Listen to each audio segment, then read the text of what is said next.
I mean, it's possible mine is a minute fast. Let me check my phone. No, you're right, but my computer's 2 minutes slow. Why is that? Yeah, mine's 8:44. What is My up phone with all of your guys' shit? My phone's 8:45. I don't know why my internet's Yeah, you I guys would need I would to think it would be Update getting internet itself? time. you guys need to resync with the UTC. Yeah. Yeah, there's actually a trick to doing that I have to remember. Yep. I just went to my Windows date and time setting, and there's a synchronizer clock button. Yeah, that doesn't Right. work every time. I understand that it sounds like that should work every time, and logically it should, but it doesn't.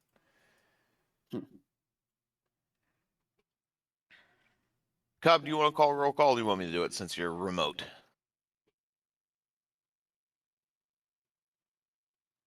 Answer's I'll that. take that as I'll do it. Gossip. Mike? Ion. Because we're doing seed. Flowers? Did everybody get quiet all at once? Yes. Yes. Also, That actually Ion. is what happened. Yeah.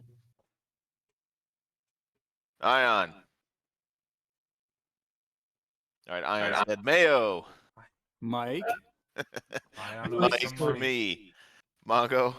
Mike. Dolby. Mike. Zap. Mike. And I know Cobb is muted because he's working remotely at the moment. Hopefully we're gonna have a couple other people turn up during the briefing. We'll see what happens. All right, so if I may direct your attention to the PowerPoint linked in mission brief. And I did the exact same thing I did last time. Oh no, I didn't. I was gonna say, what would that be? Nothing. Everything's fine. Don't worry. All right. So Workups Evolution 2. This is going to be the last iteration of this evolution. Seed Strike Escort. So we're just going to run through it real quick because we've all been here, done that. Headquarters is concerned with stuff going on at Quenshen Air Base. They've got some MiG-38s down there on the ground.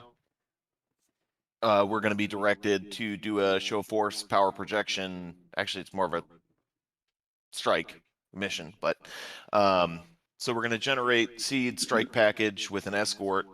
There's no civilians, so there's no collateral damage considerations, and the overall acceptable level of risk is low.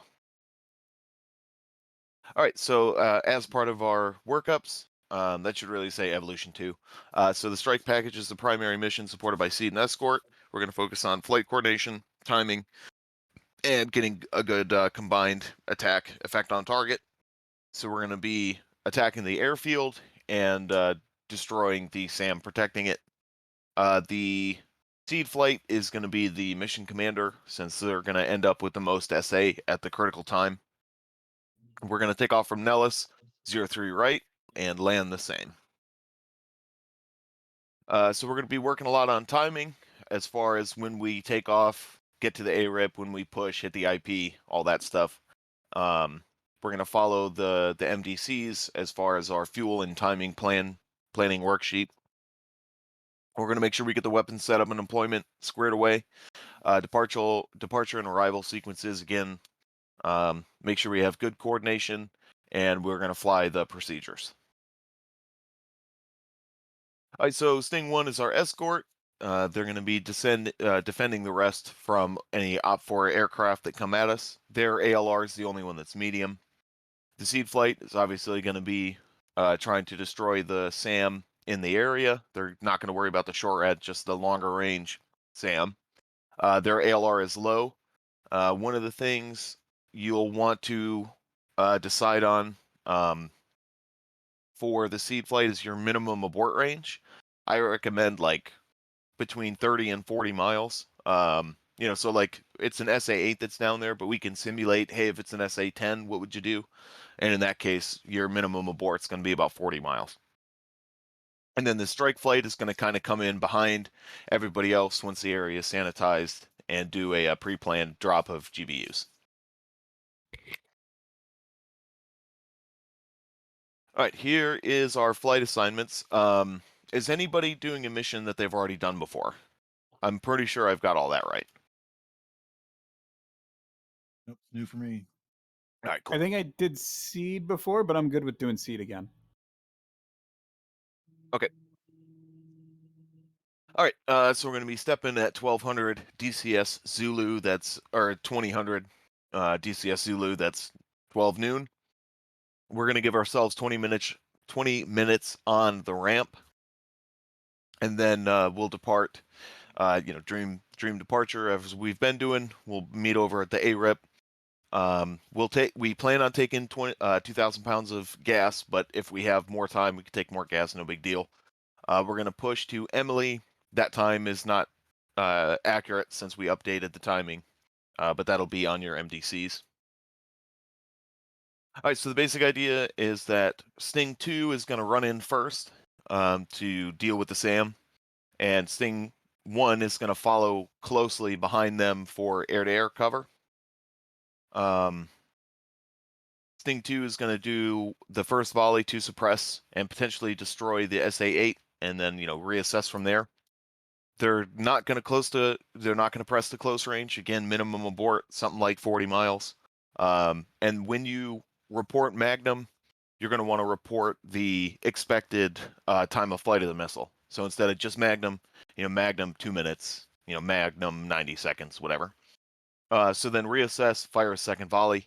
I don't have it typed out here, but after that, once the SAM site's taken care of, head back to the IP and just hang out there, watch SA, get a good altitude stack, so everybody can have eyes outside or eyes focusing on SA, and just continuing to do that C2 roll so that you can call the abort if needed. And then Sting 3 is going to come in with a pre-planned JDAM strike. So Sting 1, during this whole evolution, while the seed flight and then a little bit later on the strike flight's going in, I would recommend that you set up a good grinder. Just make sure that you're controlling that airspace. All right, so for our egress, we're just going to follow the flight plan, do the strike arrival, and then taxi back to our parking spaces. So here's the map. Should be getting pretty familiar by now. Just flying a big circle with tanking on one end and, shooting at stuff on the other end. So again, we're simulating an SA-11 in this case using the SA-8.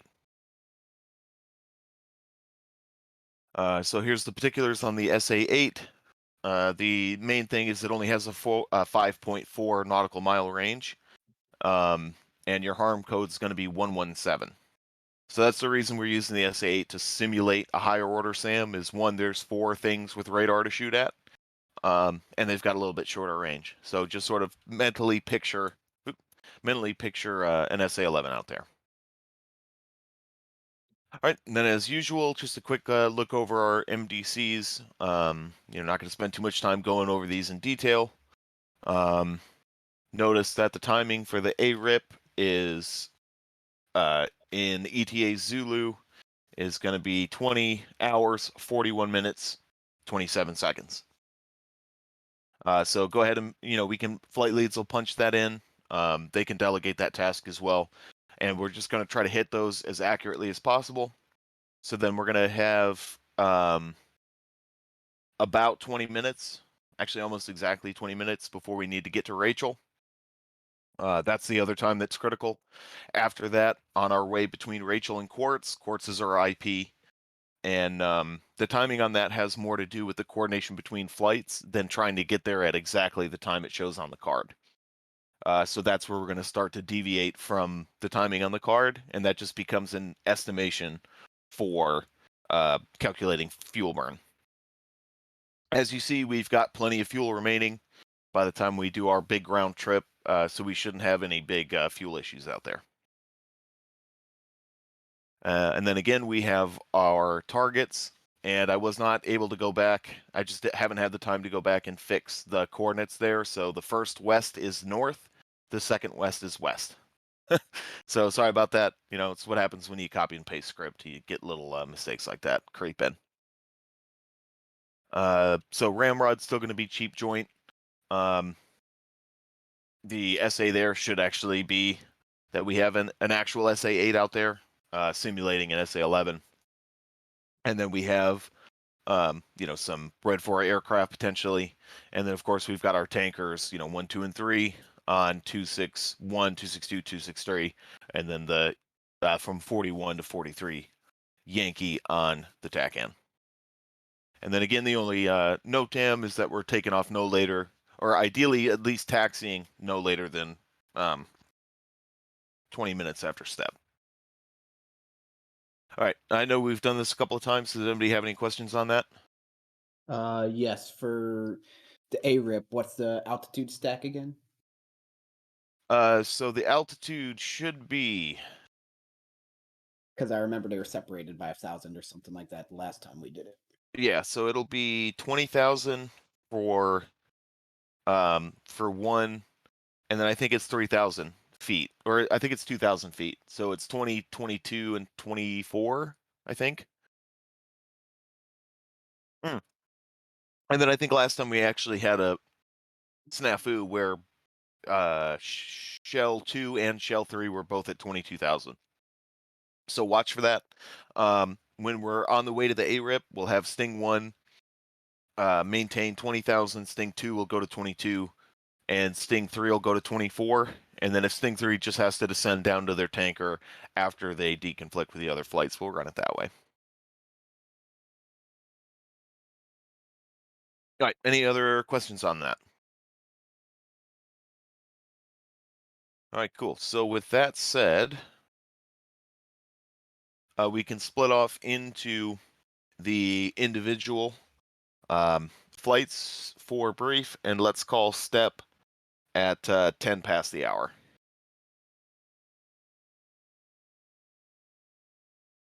Sound good?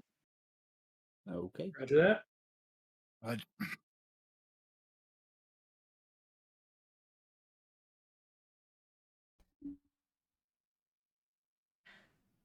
All right. Not a whole lot for me. We got a relatively straightforward mission, but it's just going to be the two of us. So, oh, there's no TK, huh? yeah, doesn't look like TK is going to be with us. So it's just going to be you and me. We're going to rely heavily on the AWACS. I'm not going to split us up so that, we're pointed downrange. One of us is at all times. I'm going to keep us together in a flight, or as a section. And then what we're going to do is, or what I'm going to want you to do is every time we turn cold, I want you to call AWACS and get a bra call from them. Because they're basically, Tell we're me going to what use... that is. That's just like a site picture or something?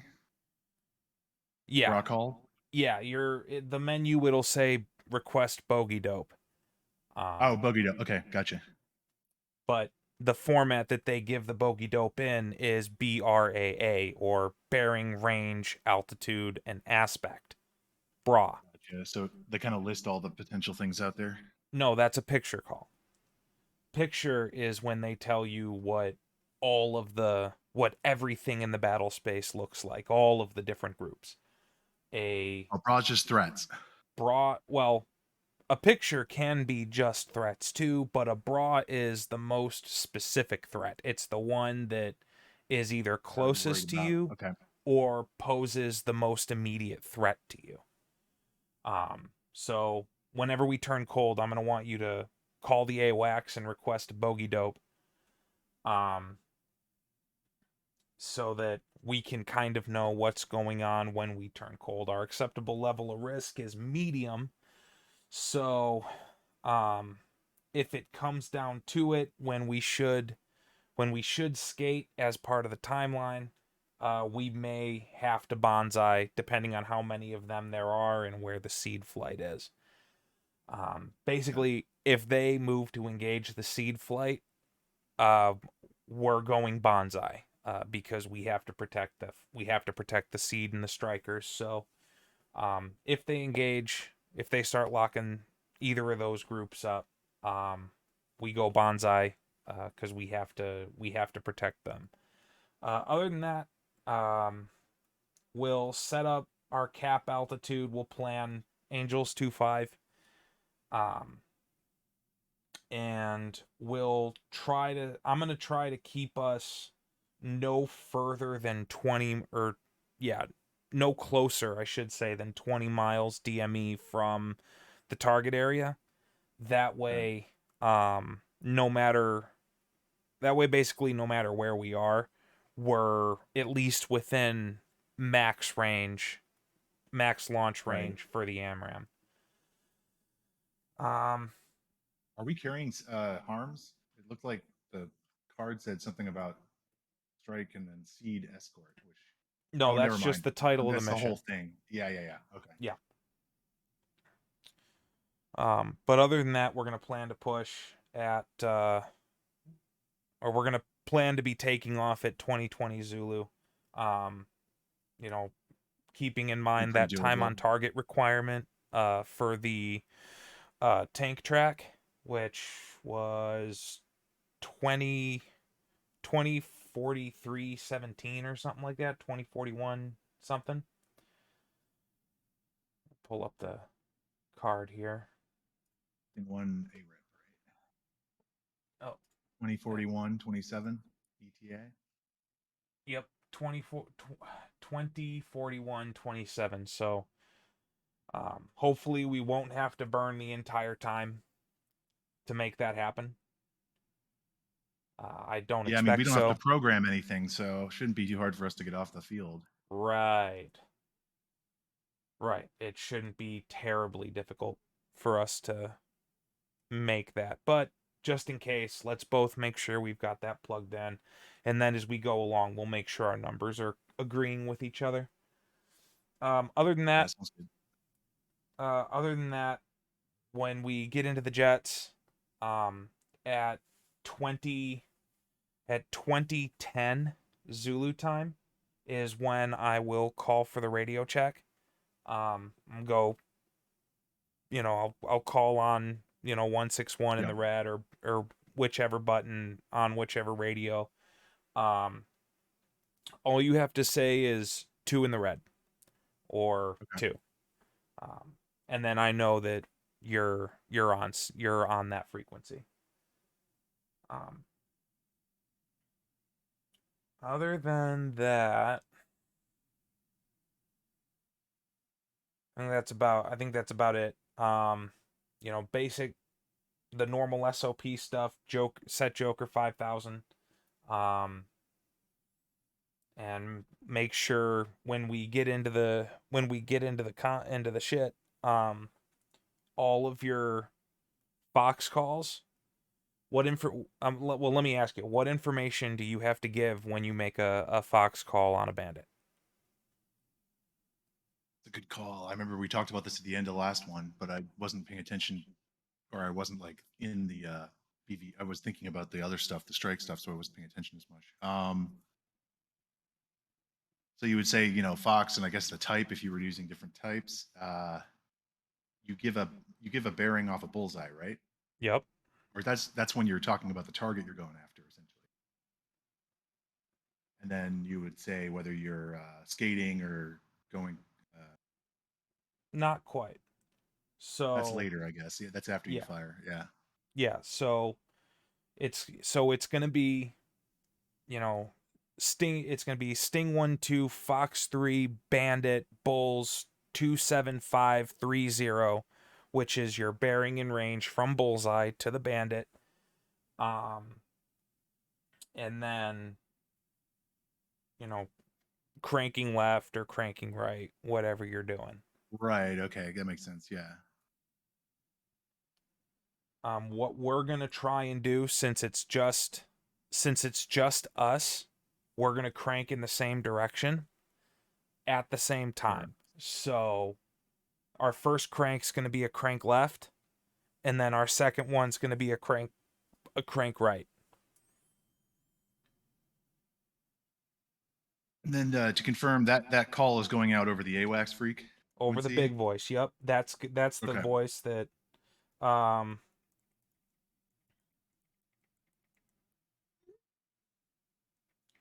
sorry. Yeah, that's like the announcements channel that we're all using to keep everybody aware. Right. As opposed to squadron.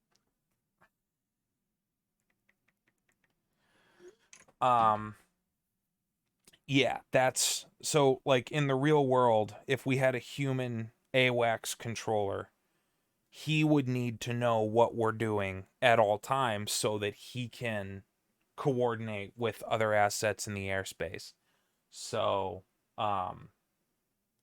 yeah, all of our Fox calls are going to go, all of our commit calls, and I'm going to be doing most of the talking on the radios because I'm flight lead. But I want you to pay attention to what I'm saying and when, because eventually you're going to be leading a flight and you're going to be the one that has to make the calls.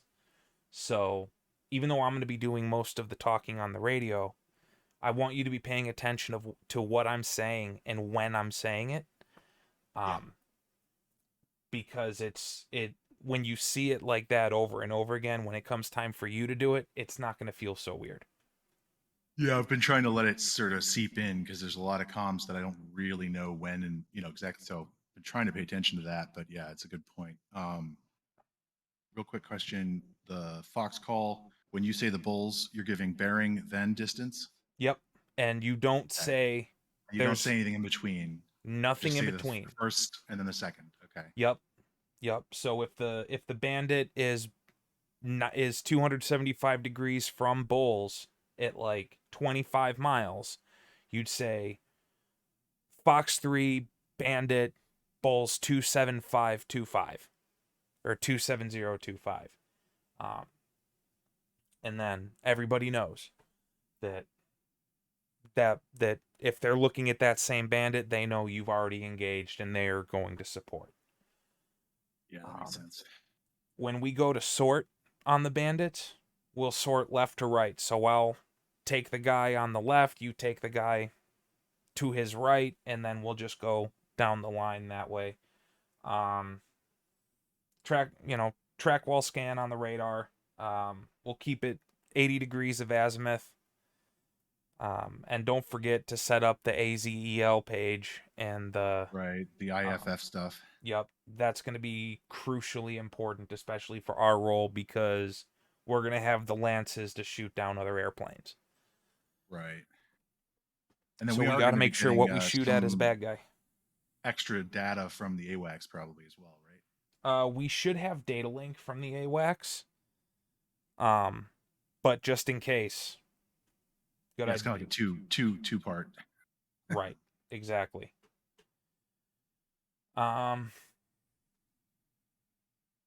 Oh, and we'll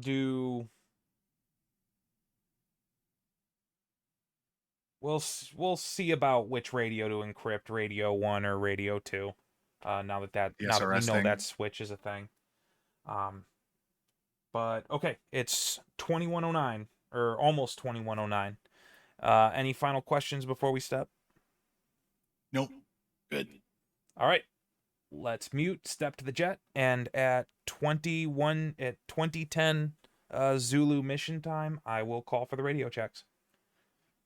Good. Okay. And we go to the flight portion.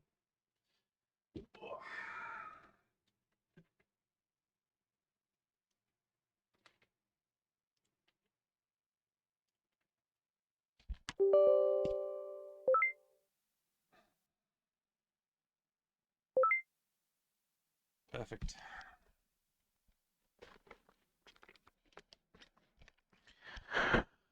Ooh, okay. Turn this down just a little bit. There we go. That's probably better. Alrighty. Alright, so for those of you watching the stream, while DCS is loading up here, I want to thank you guys for watching. Thank you guys for tuning in. It's going to be interesting.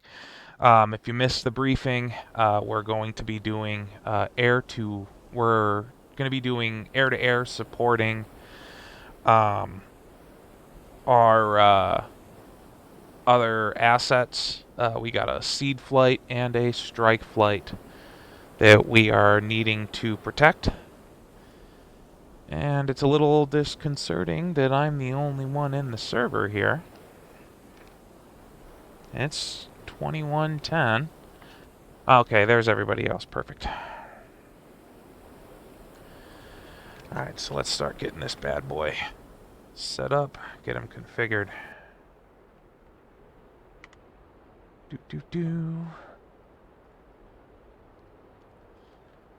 Change my... Okay, yeah, that loadout looks good. I jumped in the right plane, right? I did not. Shoot.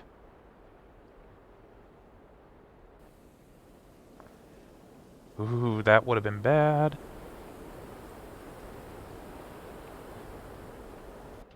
Alright, there we go. Now we're in the right plane. Why?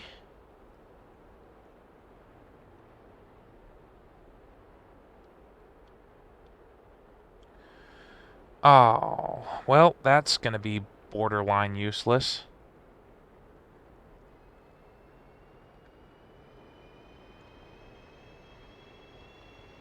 Request rearming. Copy.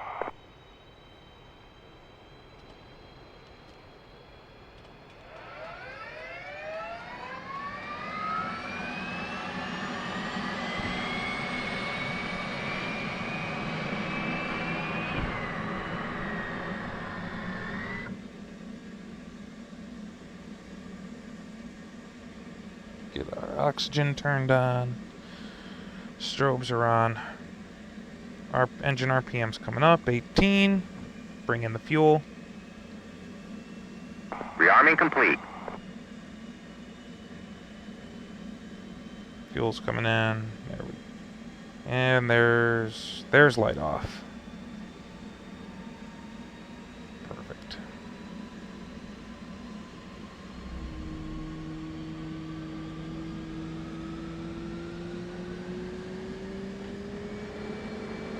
Alright. Let's get these guys up and running. Roll left, roll left. Flight controls. That. Flight controls. Get that aligning. There we go. Perfect, perfect. Stop.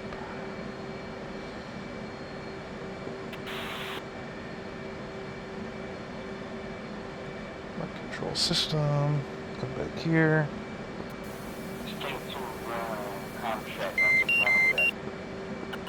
Stingrays 5x5.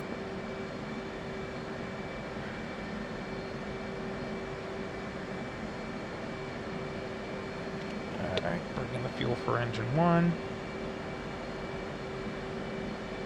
Get that stored heading going. There's a deedle.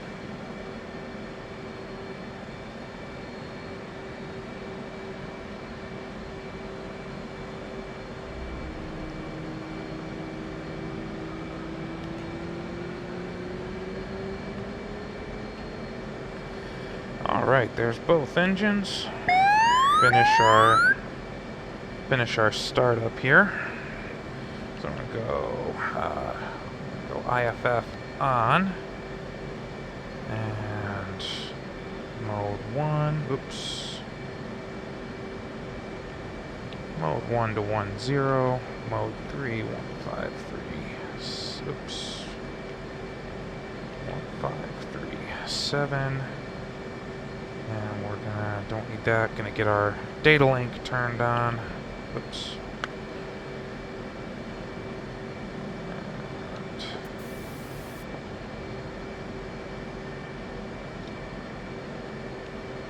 not that it matters, we're gonna set that one. Alright, and then TACAN, we'll turn TACAN on. 1-2 extra. Actually, we'll set 4-1 Yankee. 4-1 Yankee. That's our designated tanker.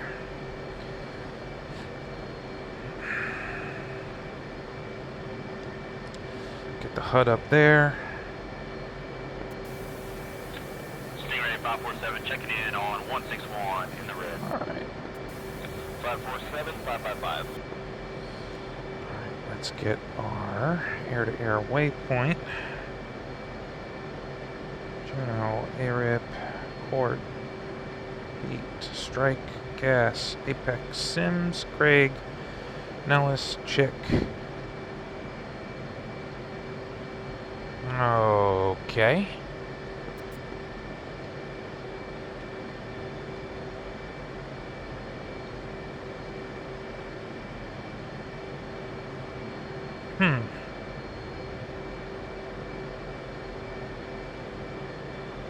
I did not see the bullseye waypoint.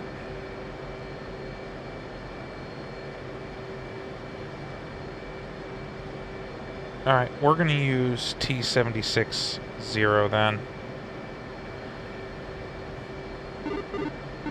Alright, perfect. Alright. That's all line.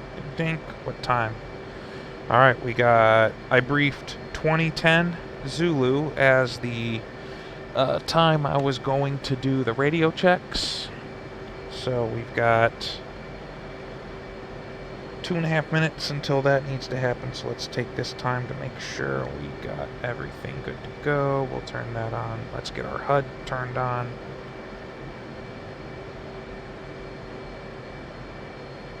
There we go. Don't know how that got switched into night mode.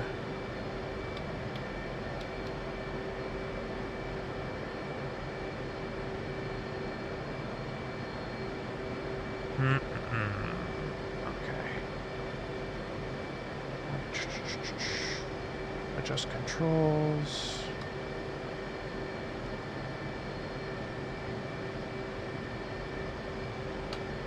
Okay, no, that's that. Okay, what are you?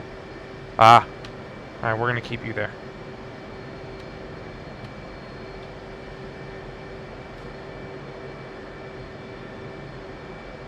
Get that into field.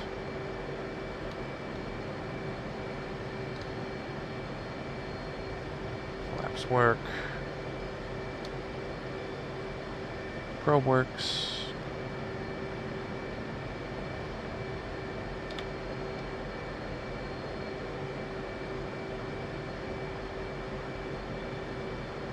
Beautiful. Okay. Let's get sequence 1 boxed.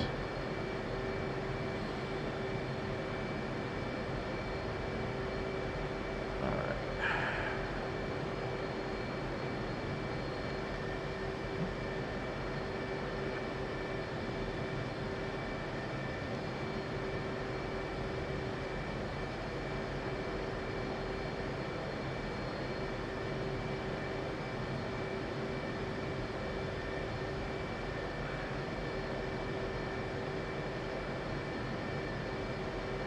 Oof, that looks awful.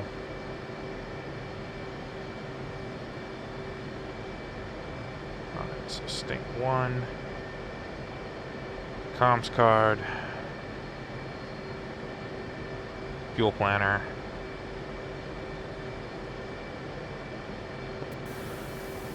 Drink 4. Stingrays, Sting 3. Give me a quick check-in on 161. Sting 3, Sting 1, checking in 161. In the red.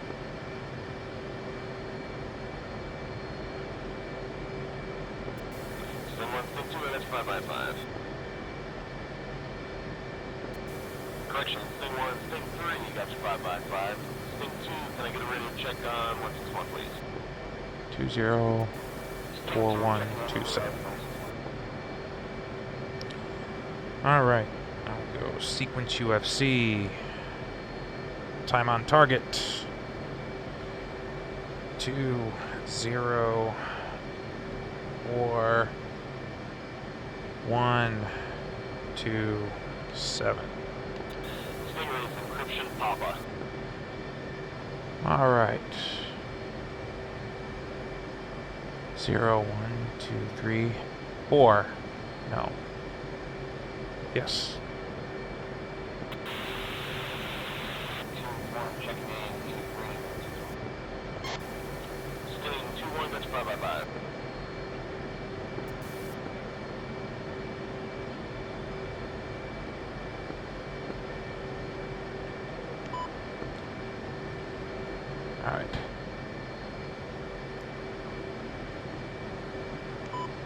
Sting 1 flight, check in 161 in the green.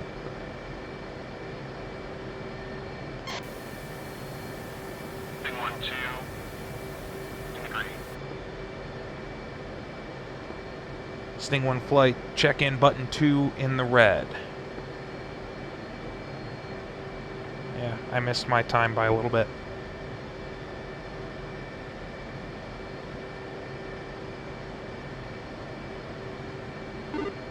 Oh, right. He didn't do that. 2, this is 1. You up on mids 1?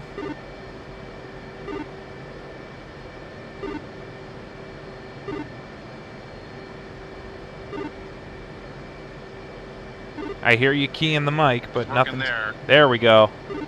Now I gotcha.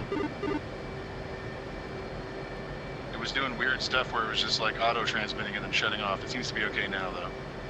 But yeah, Sting 1-2 on mids 1. Check in 161. Perfect. Push button 2 on radio 2 in the red. Sting 516. As you were. Push button 6. 516. Stingray 547. Check in on 161 in the green. Sting 1 flight, check in button 6 in the red.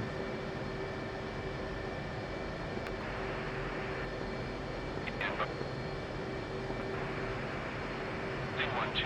Checking in. 1-6 red.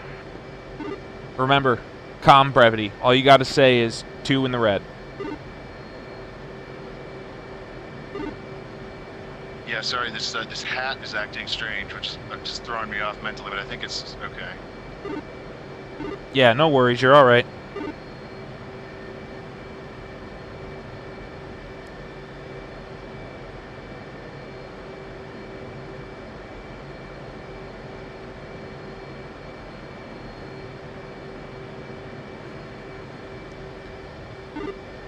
What's your status? Also, don't forget to change your board number.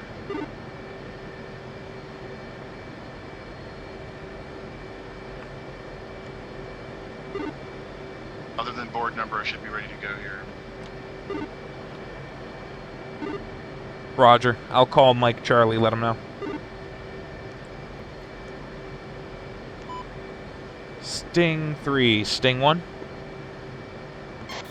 Sting 3. Roger, Sting 3. Sting 1 flight is good to go, ready for taxi.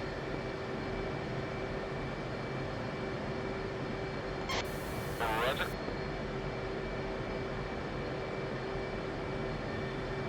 Alright, we got our time on target set. 5.5 minutes until we gotta push.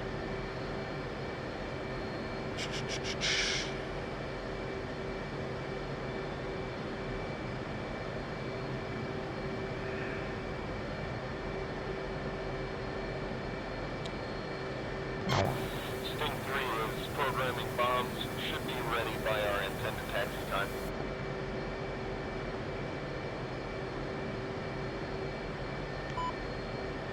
Good copy, Sting 1 out.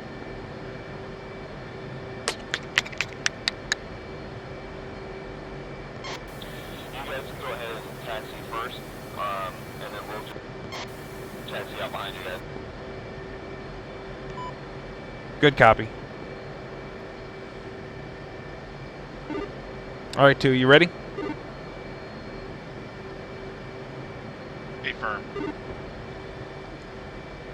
Nellis traffic, Sting 1 flight at 2 F-18s at the southeast ramp, taxiing runway 03 right for the Dream departure. Nellis.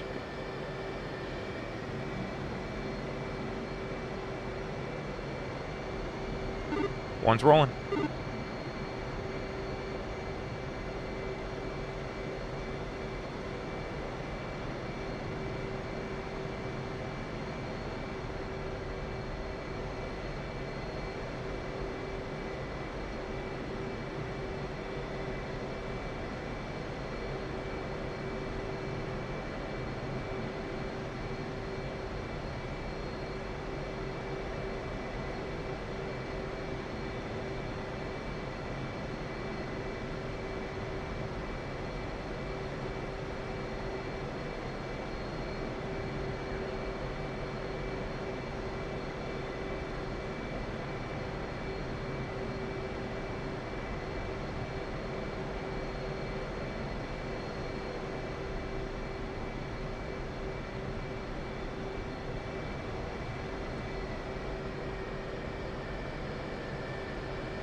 Alright, let's get rid of that.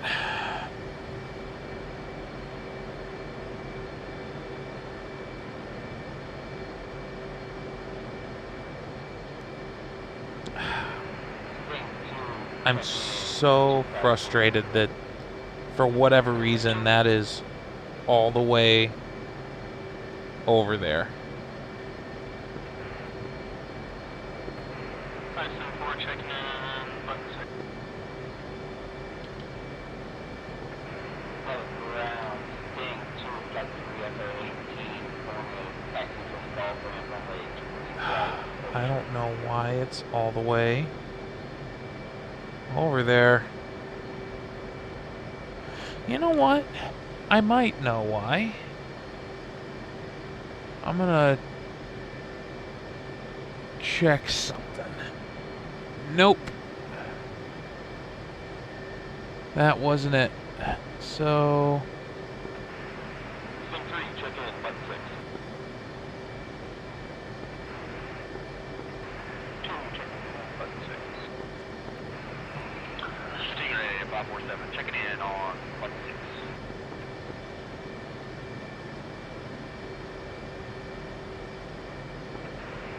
Stingray 516, checking in on button 6. 516, 555.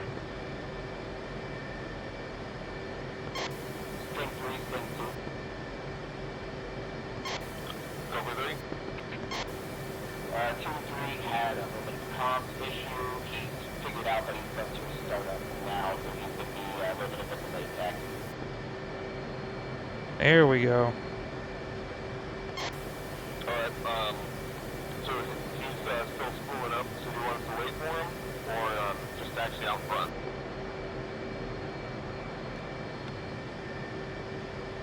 Charge complete.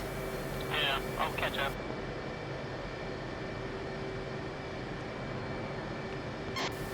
Yeah, you can go ahead and go first. You'll catch up.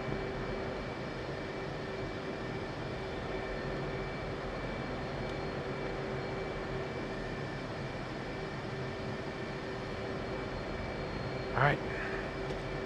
It's that time, boys and girls.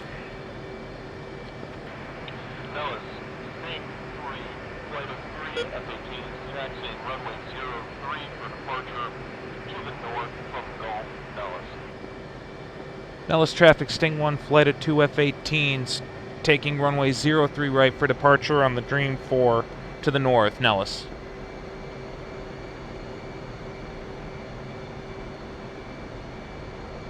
Alright, same as before, too. We'll get lined up, staggered, and I'll call brakes on, run them up, and then I'll call brakes off full mill, and then I'll call burner, and we'll get out of here.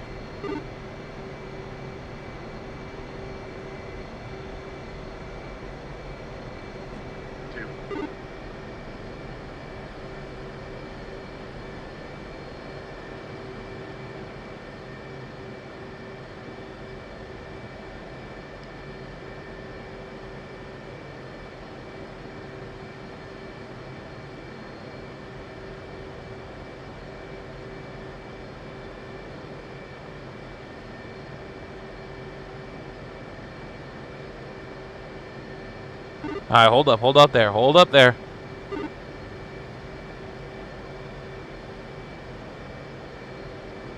Where are you going? Do you want me to taxi past you, or Why my brakes aren't working. You want to check on that real quick?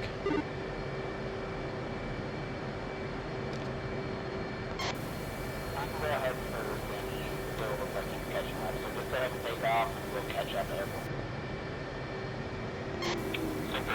Alright, using the other binding should be alright for now. Alright, I'm gonna pull up a little bit past you.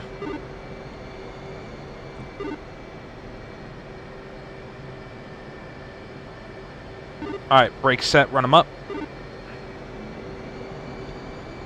Brakes off full mill. And burn.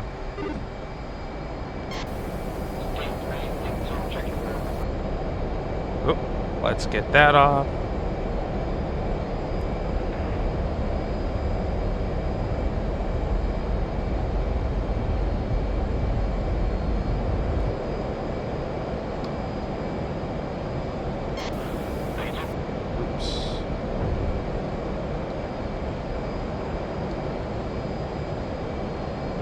And off the burner.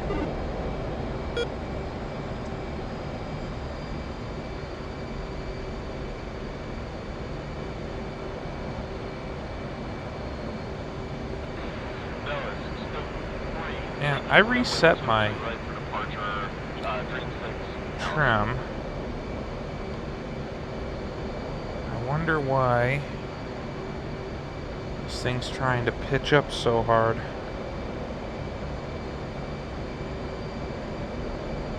Alright, let's start climbing up.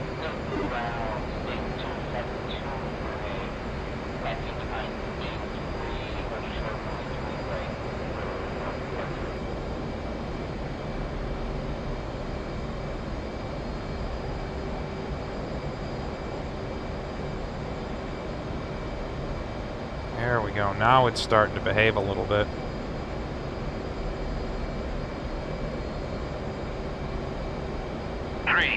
Request takeoff. Alright, so we need to be at or above 17,000 feet, crossing Juneau.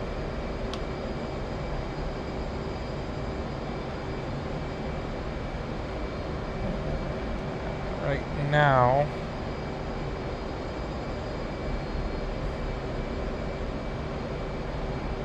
we're crossing Heron.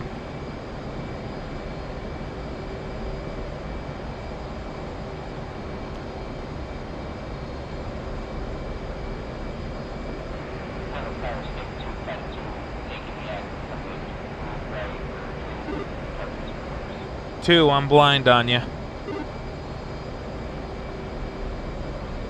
Right at your 5 o'clock. Oh, okay, I see you.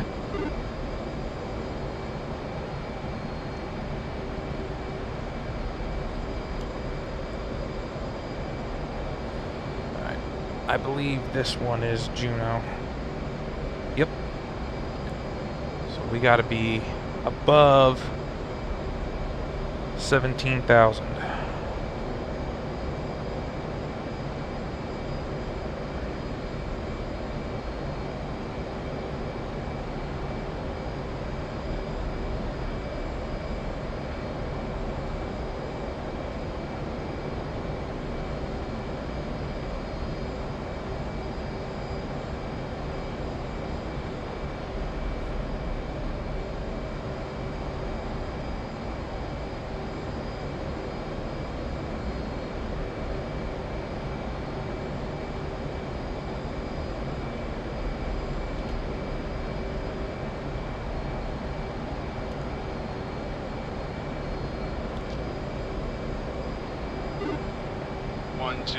By the way, I'm currently showing 21G ground required for ARIP. Yeah, Roger. The time requirement is tied to whatever waypoint you have selected. So, like, I'm showing 56 ground for the ARIP time, but that's because we've got Juneau selected.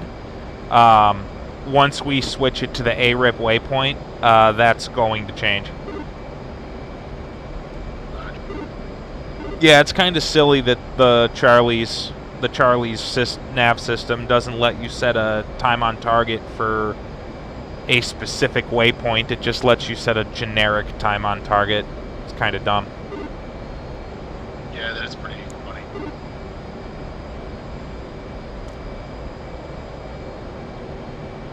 Let's do the same thing with target designation. I've noticed sometimes.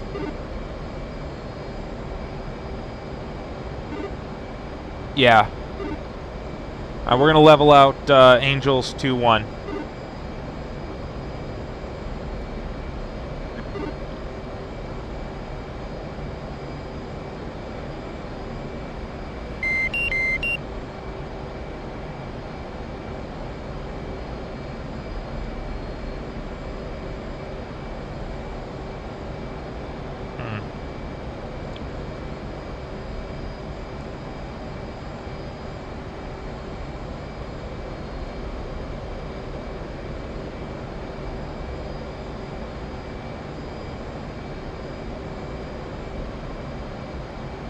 And we're gonna offset to the left a little bit for the wind that's up here.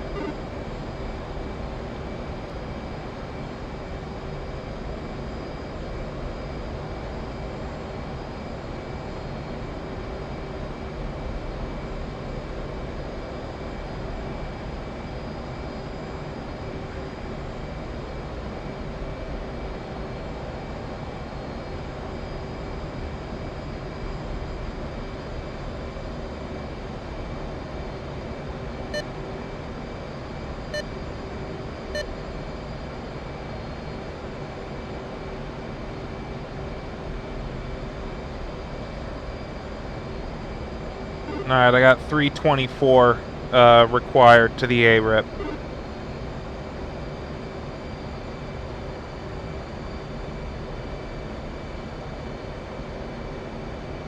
So let's come back on the speed a bit and try and get as close to that as we can. I don't know how close we're going to be able to get, because 322 now, that's pretty darn slow, but we'll try.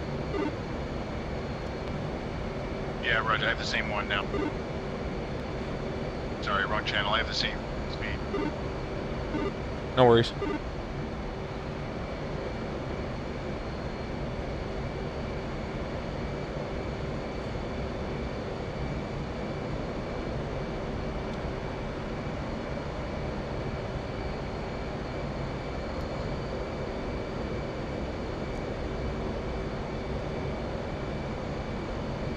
Alright, let's hold Mach 0.58. I don't want to get too much slower than that, really.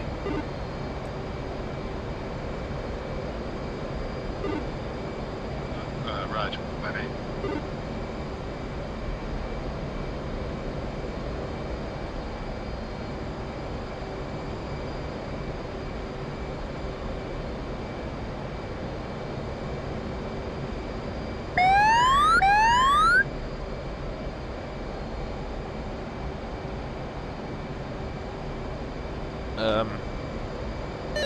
Yipe.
Alright, so what I'm doing here is with the autopilot engaged, I'm using the trim hat to fine-tune the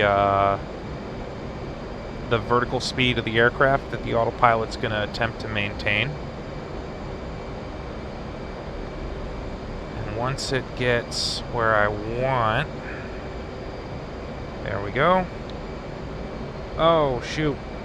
Turn couple mode off. Well, yeah, couple mode, fine. Alright.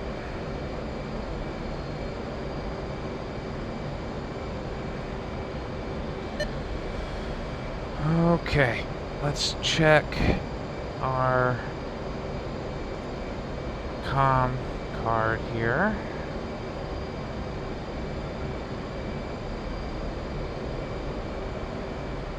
Oh.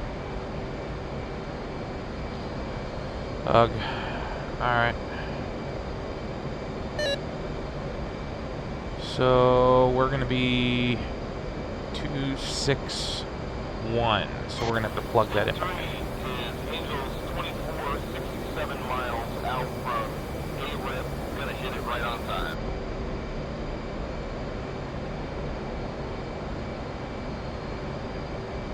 Sting 3, Sting 1 is 44.5 from A-Rip.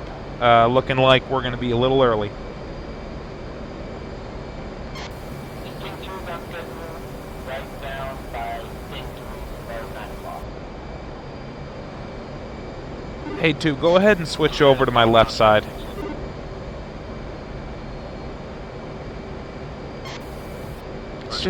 It's just easier for me to look this way and see him.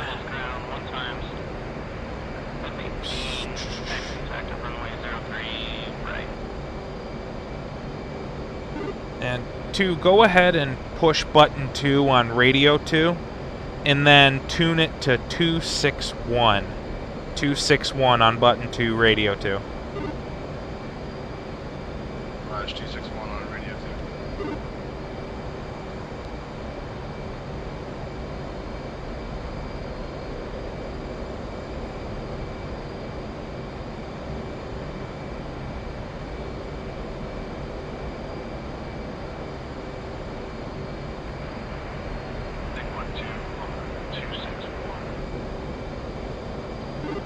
Don't worry, I'll call the check-in.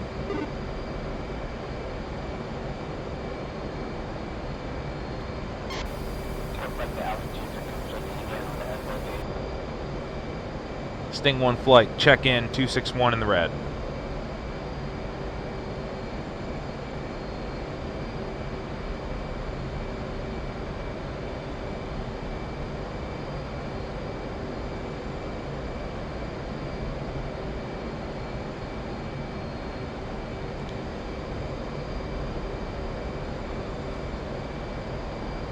Sting 1 flight, check-in 261 in the red.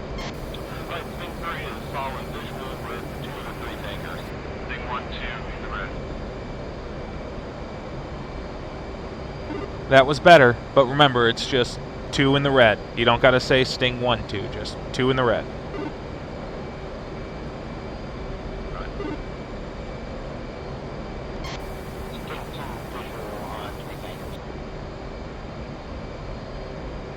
Am I blind?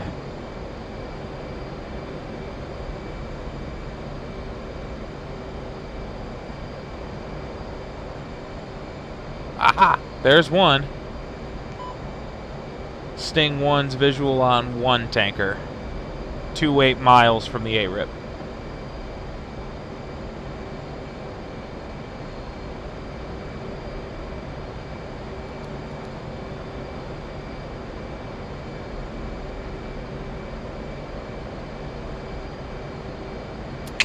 Yeah, we're a little early.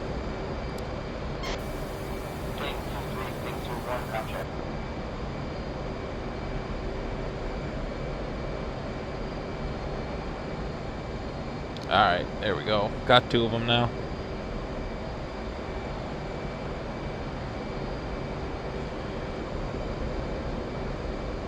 Alright, 2, once we get to the A-rip, I think we're gonna do a right turn. A right-hand turn. And in a perfect world, we should be rolling out right with our tanker.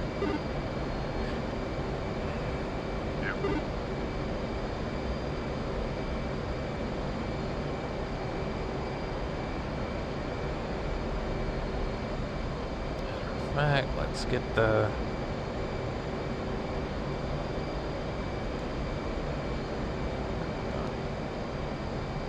Looks like we got 12 miles of separation between us right now. They are going faster than we are, though. We might have to pick it up in that turn, too, because if I remember right, they're supposed to be at 290, and we're doing 264, so they're going a little bit faster than we are.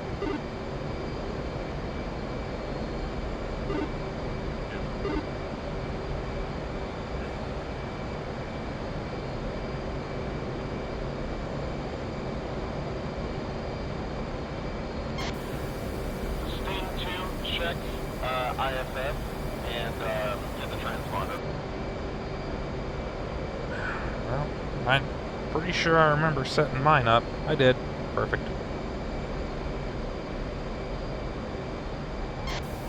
Sting 2 to a second transponder.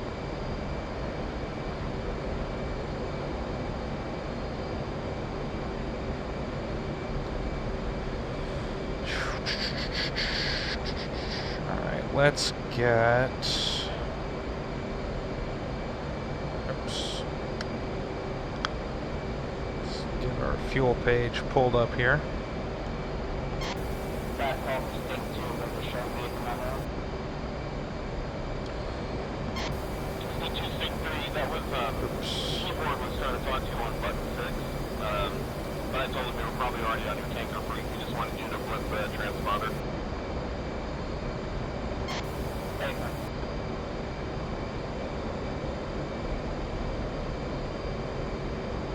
Hey, Shell 1111. Request rejoin.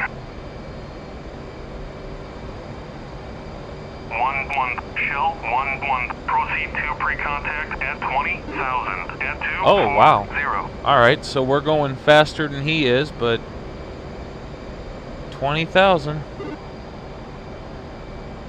Alright, I got our guy. He's about our 4 o'clock right now.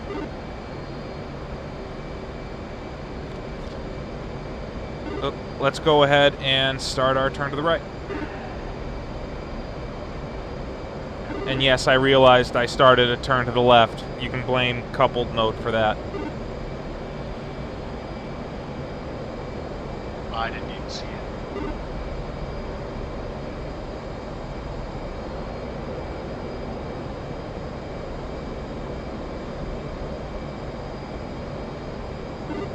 Are you still visual on me? Affirm right behind you. Alright, roger.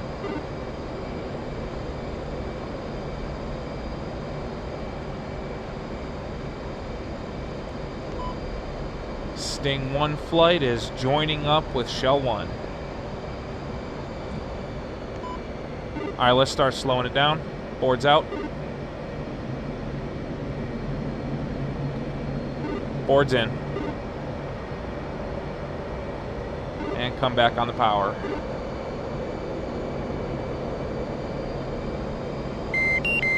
I should say come up on the power.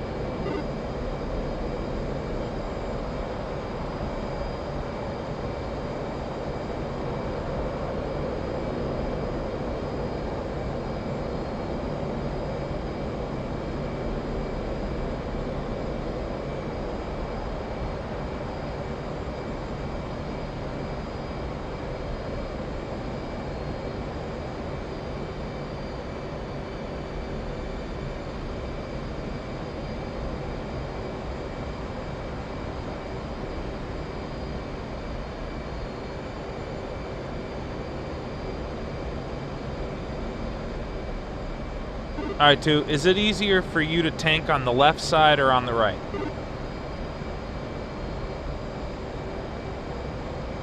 Left's probably best right now. Okay, I'm going to cancel my intent, and once I cancel and he confirms, go ahead and transmit your request. Abort rejoin. Shell 2 plus 2,000 feet. Sting 2 staying at 822. Alright, he might not acknowledge. Go ahead and request your rejoin, and then I'll request mine. Shell 2121. Request rejoin. Well, somebody transmitted on the wrong frequency.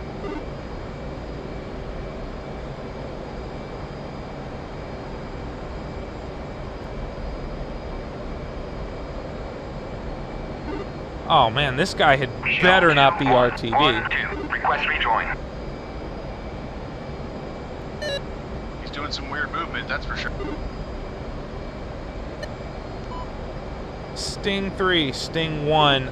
I think our tanker's RTV. Sting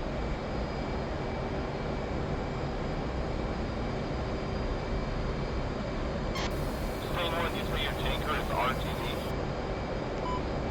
Roger, I think so. We're headed straight back for Nellis the way we came. Actually, disregard, but he did climb 2,000 feet very strangely and accelerated. Of course he did. He's also not acknowledging anything as far as I can tell. Let me try again.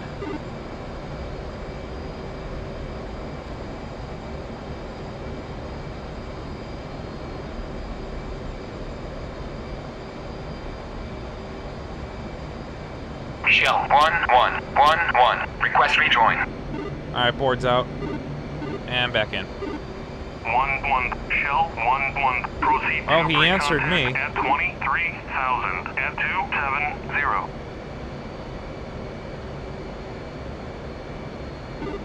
You got 261 punched in on button 2 on radio 2?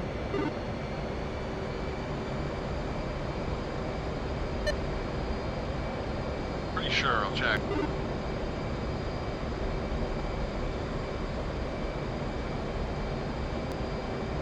Yep. Alright. I'll abort again. You try calling him again.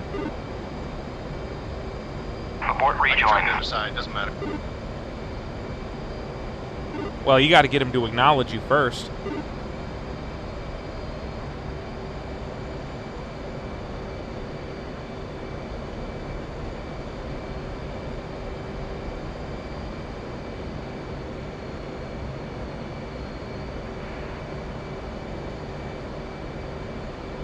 Alright. Oh. Shell 1112. Request rejoin.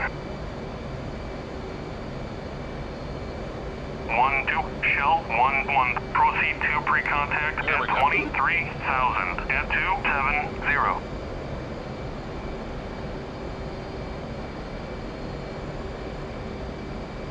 $21.02. Alright, I'll call him now.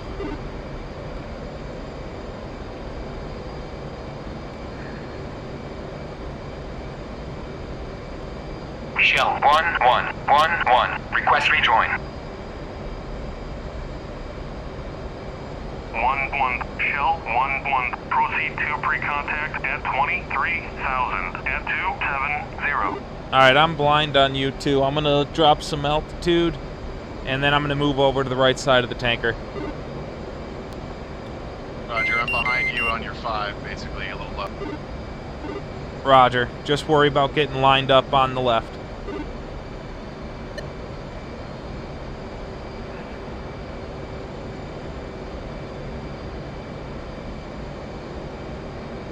Yeah, we've got about 20 minutes to tank here. We got to cross Rachel at 21:05, so we've got a little bit of time.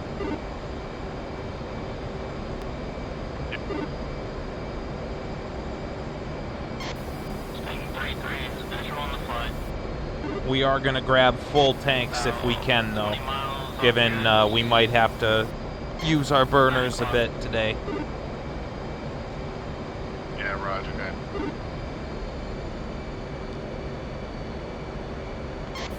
Correction 3-3.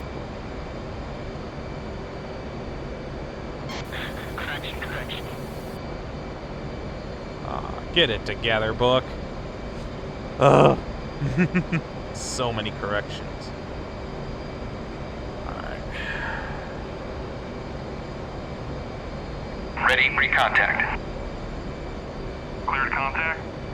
Oh, why did you put me on that side, man?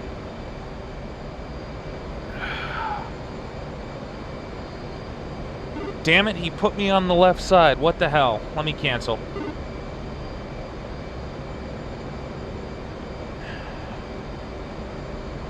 Abort rejoin.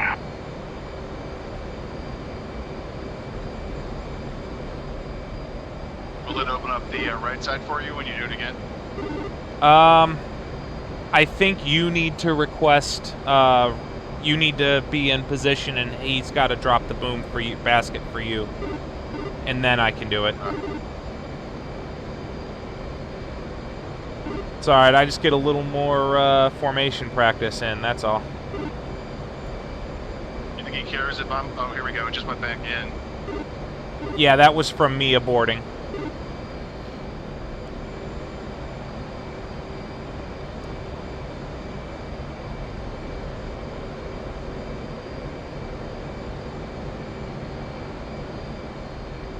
That's pretty cool.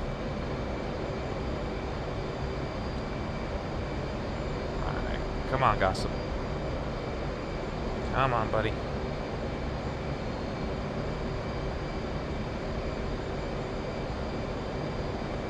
Why this thing's wanting to yaw or roll to the left? That's all good.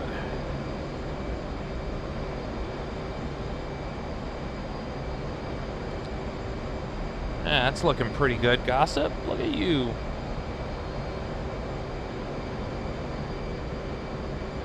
Ready, pre-contact.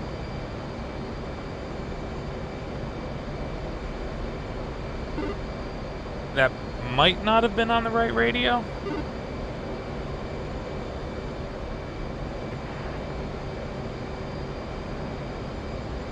Ready, pre-contact. That one definitely was. Return pre-contact.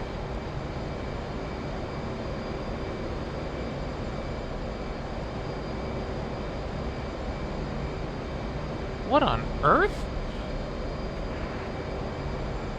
Oh, that must be Bookworm. He was forming up on the wrong people. Ready, pre-contact. Alright, he's got to give it to you. Cleared contact. Yeah! There we go. Alright. Shell 1111. Request rejoin. 1-1. Shell 1-1. Proceed to pre-contact at 23,000 at 270. Ready, pre-contact. Oh, don't you give me that malarkey.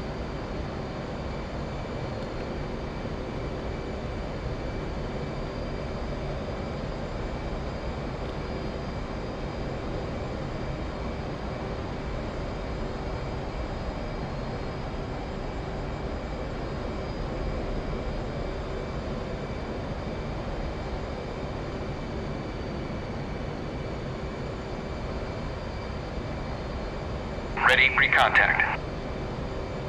Cleared contact. There we go. Ready, pre-contact.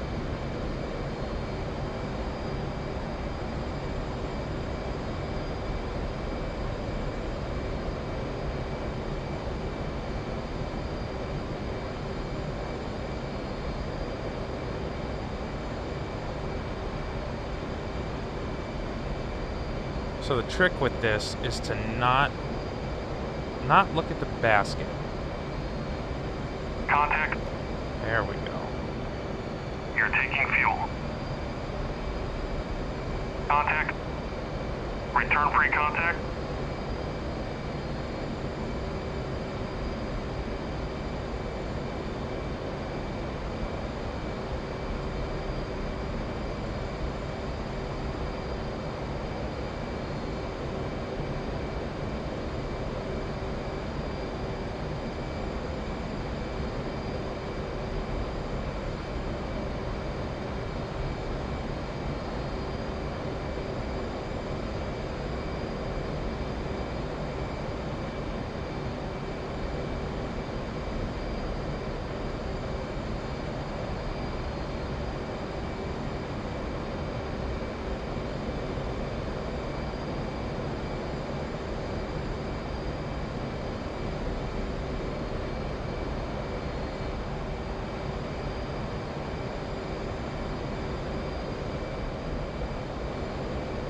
Got it, buddy. Slow is smooth. Smooth is fast. Let's not lose too much altitude here. We're almost there.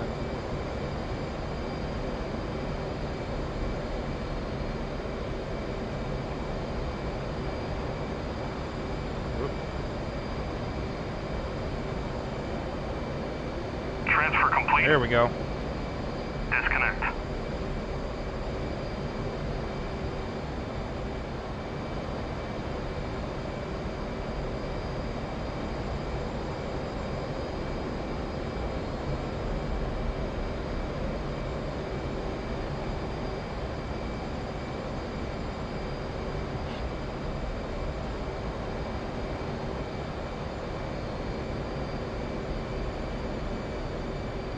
Return pre-contact.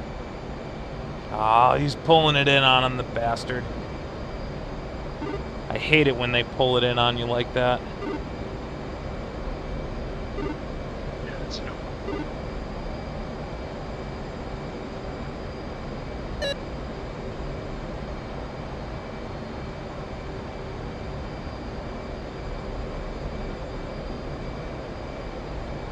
It's alright though, you got this.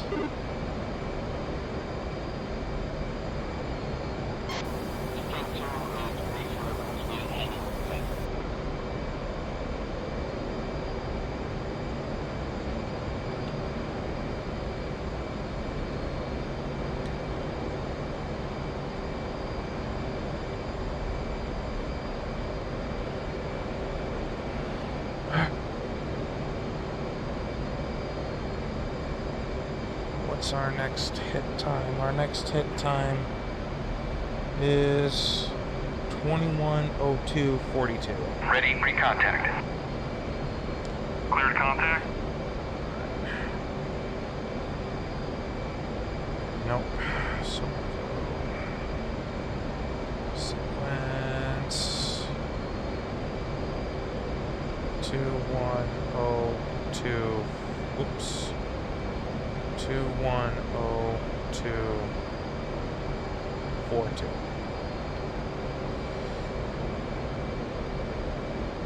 Oops.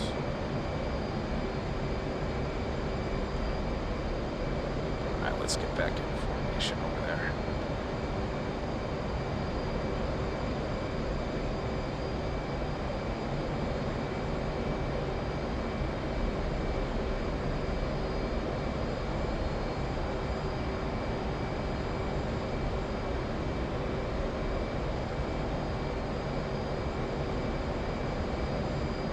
We still got plenty of time, buddy. Don't worry.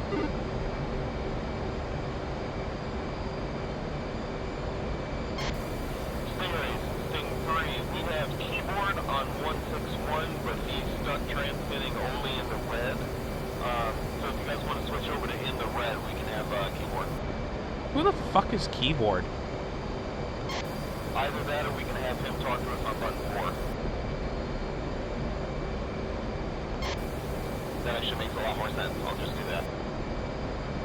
Oh. Want the AI to step on him on button 4? I mean a little bit, but it shouldn't be too bad.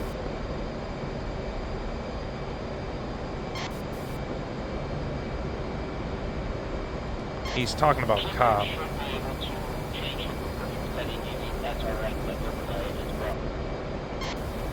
Yeah, it's not, he did, so it's not working.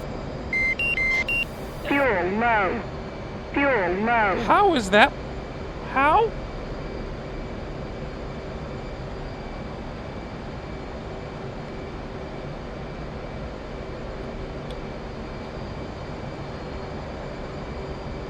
That's not right.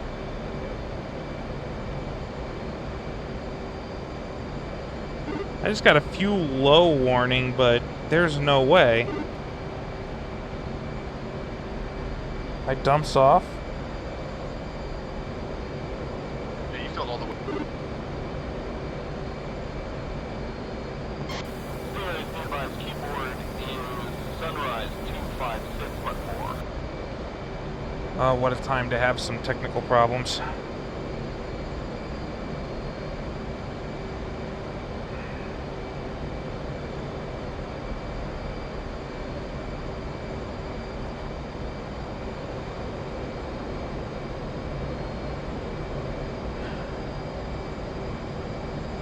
Sting 3, Sting 1. Say again, keyboard is Sunrise button 4? Affirm button 4. Sting 1 copies.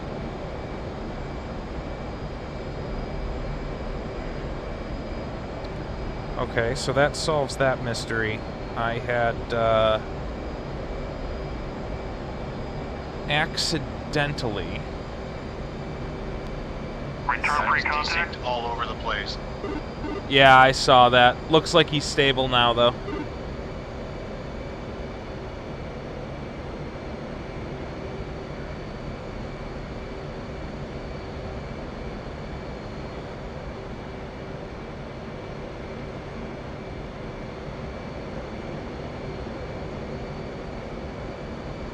Yeah, he pulled it in on you again.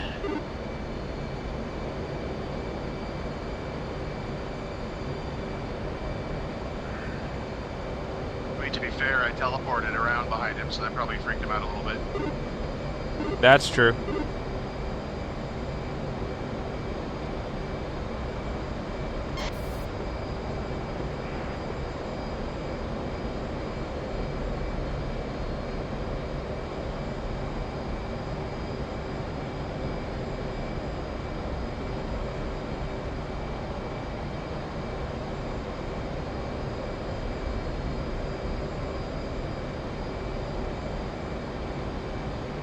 Ready, pre-contact. Cleared contact.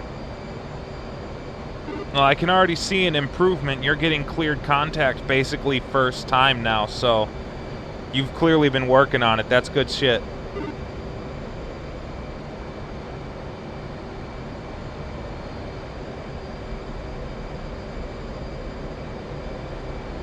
Yeah, I had some pretty good luck this weekend. This one feels a lot more bouncy, though, than whatever I was running, so it's a little trickier for me. That flickering is slightly concerning. I bet the wind settings are probably a little bit different than what I had. That's possible.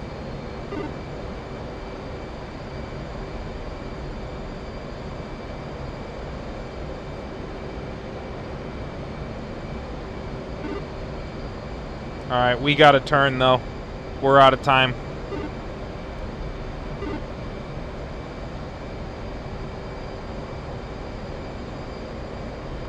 Alright, turning 1.4. What's your fuel state? Correction, thing 3, turning 1.4. Fuel state 9.4. Return pre-contact. Okay. Go ahead and cancel, pull your probe in. I'm below you, coming across your nose. Return back towards waypoint 4, fence in when able. Sting 1 flight turning towards waypoint 4. Report rejoin.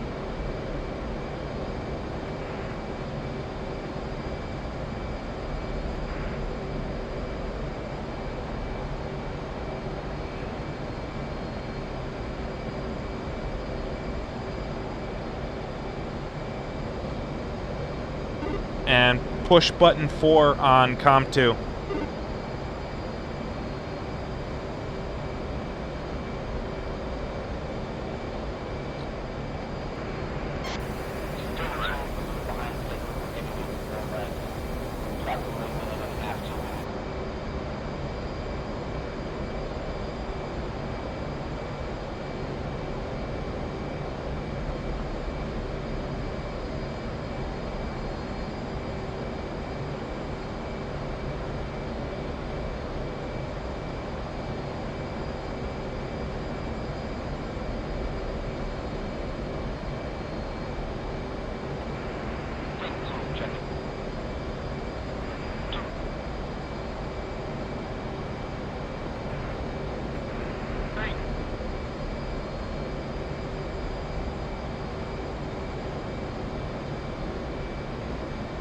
Sting 1 check in, button 4 in the red.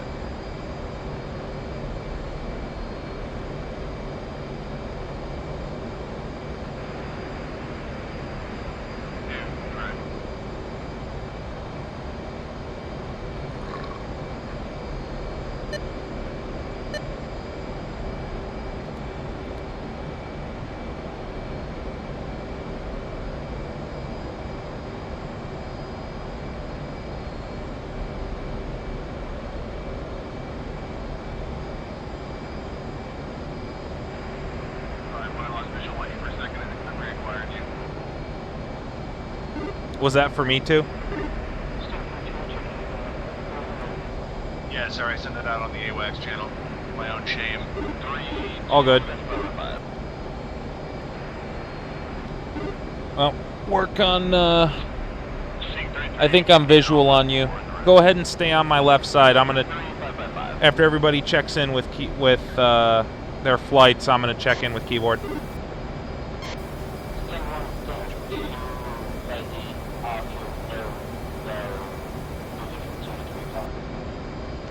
Sting 2, Sting 1, I've got visual on you. We're gonna go up to Angels 2-5, give you some better cover. Alright, 2, let's go up Angels 2-5.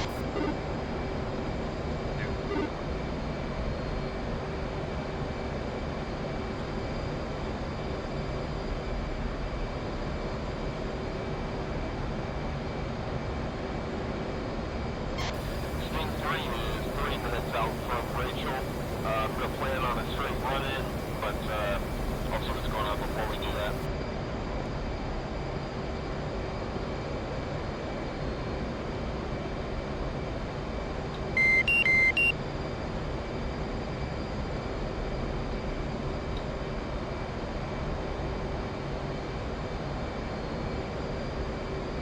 Keyboard, Sting 1, flight of 2 F-18s, checking in as fragged for cap at Rachel.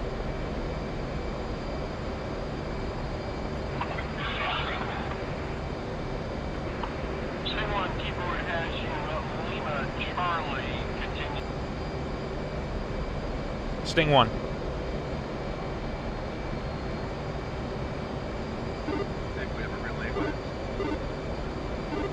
Alright, let's slow down. We'll maintain Mach 0.7.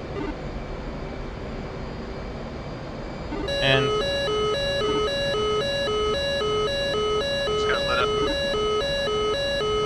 Buddy Spike, F-18, Angels, 2-5. Alright, that's what I'm working on it. Alright, reference heading 240. Let's get our cap set up.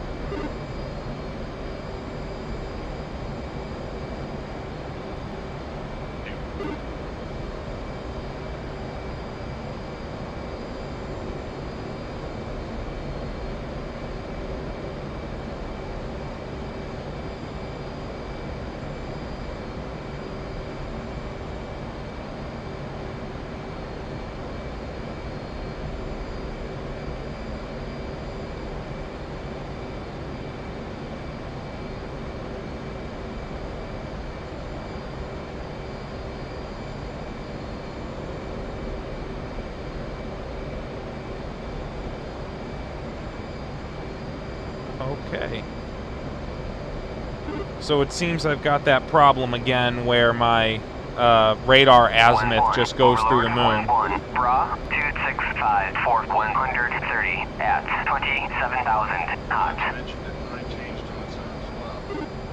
1-1, Overlord, 1-1, Bra, 265 for 130. It's alright, just put it in auto, and put it TWS auto, and 40 azimuth, and we'll be okay. 1-1, Bra, 265 for 130 at 27,000 knots. 4 bars.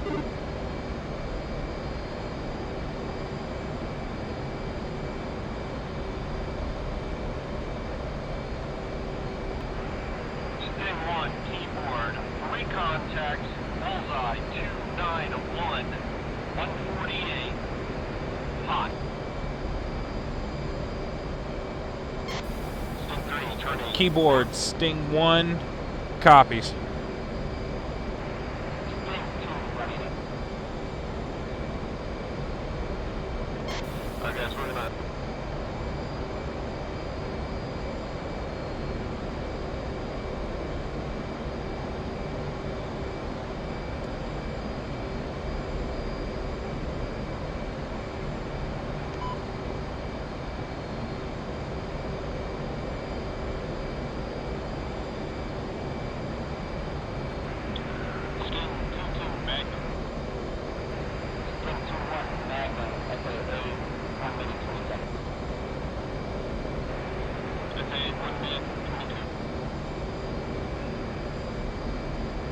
What's their range? 2-3 Magnum.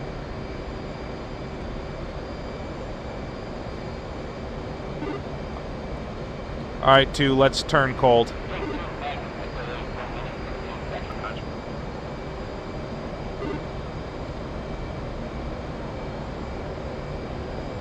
Keyboard, Sting 1, turning cold in our track, request picture.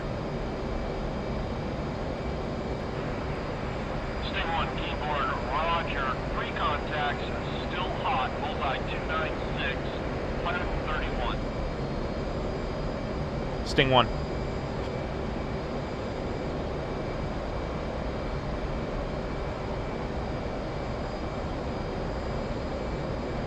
So when you request picture, is that different than Overlord, 1-1-1-2, request picture. Oh, you shouldn't have done that. Your damn Viacom. Overlord, 1-1, 3 groups.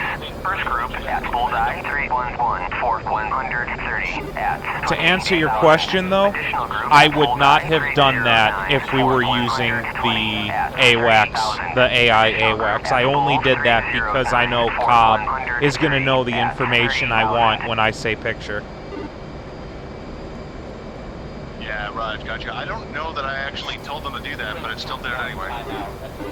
You said the magic word, request picture. Did you just blow by me at Mach 1? Oh no, that was Sting 1, okay. I do not have visual on you at the moment, though. Trying to figure out where you are and rejoin. Alright, I think I've got you on data link. Turn heading 060. Oh no, that's Sting 3. Never mind.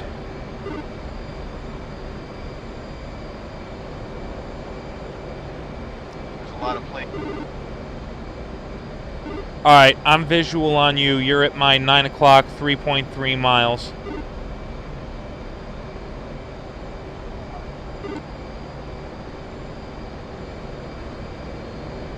I'm at Angels 2-4, climbing back Angels 2-5.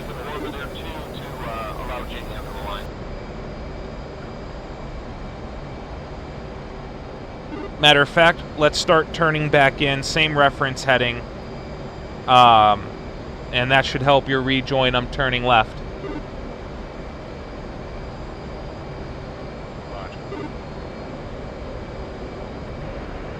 Sting 1, keyboard, 3 contacts, trail formation, 60 miles.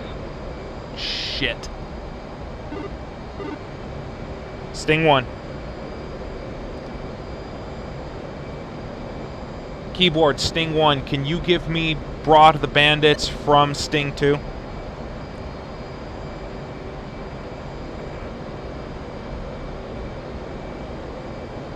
Let's go up full mill. Sting 2, Bra 260, Raj, 2 has visual now.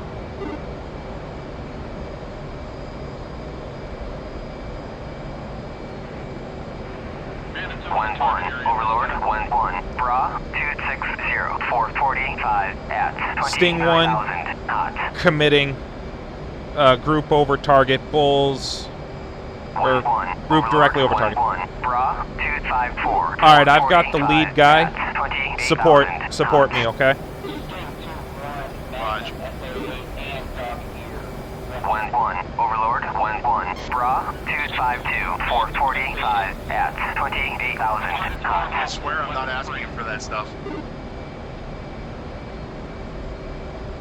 I know, he's doing that one manually. out away from the target 060. Sting 3, check 6. Sting 2 is going south 080. Sting 1 is inbound on targets engaging Sting 2.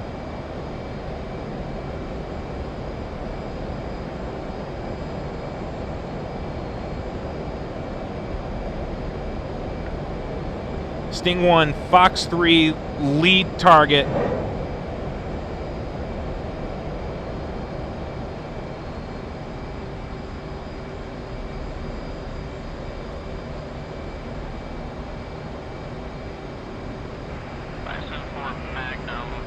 Pitbull skating, or going right.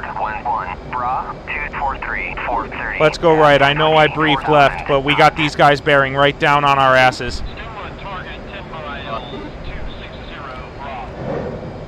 Sting 1, Fox 3, short.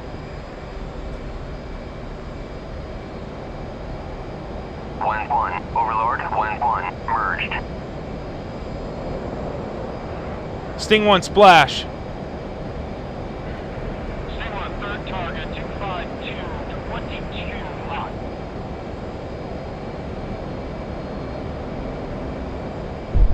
Sting 1 committing.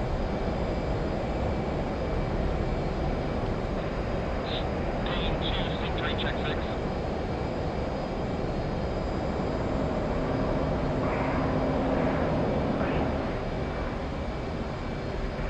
Sting 2, up above you, behind Angels 27.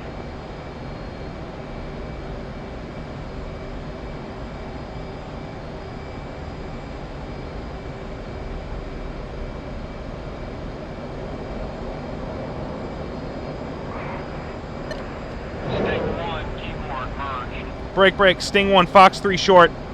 1-1, Overlord, 1-1, merged.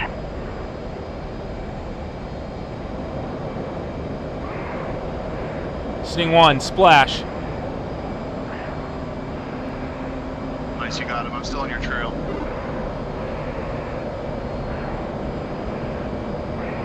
Sting 1, pop-up bandit, 05013, turning hot.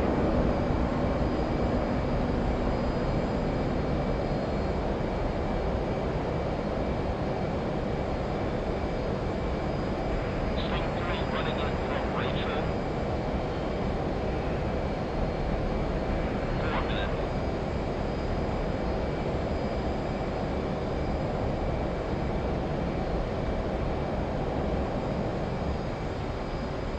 Keyboard, Sting 1-1, picture seems clean, brah. Confirm, Sting 1, keyboard, picture clean. Copy, Sting 1 returning cap station. Alright. Good job sticking with me, 2. Let's get back to our cap station. Sting 1, Roger. 3, we're going to be nose on to you guys here in a short second. I can scan your 6. Sting 3, Sting 1, much obliged. Keyboard, Sting 1, be advised. Sting 1 weapon situation. 5 by Fox 3, 4 by Fox 2.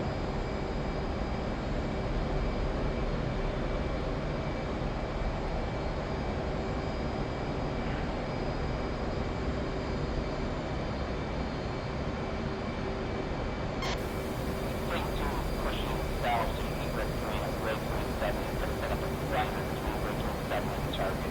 Check the sunbox.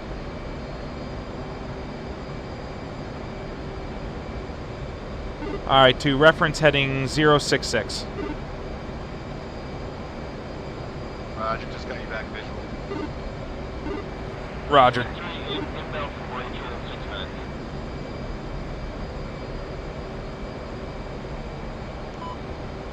Sting 3, Sting 1 is at Angels 26. Head on.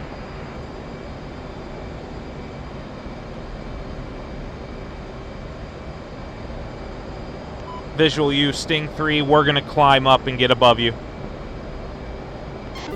Let's go up Angels 27.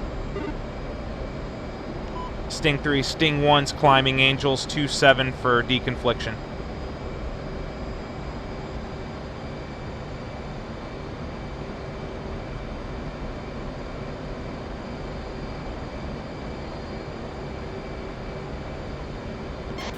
Sting 2, Sting 3, how do we live with that, Sam?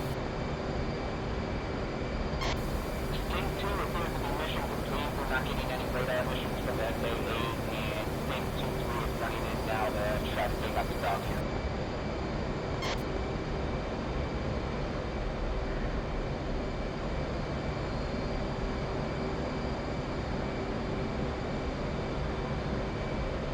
Oh man. Can't believe I forgot to do that. Thank God I didn't need to employ any Fox 2s.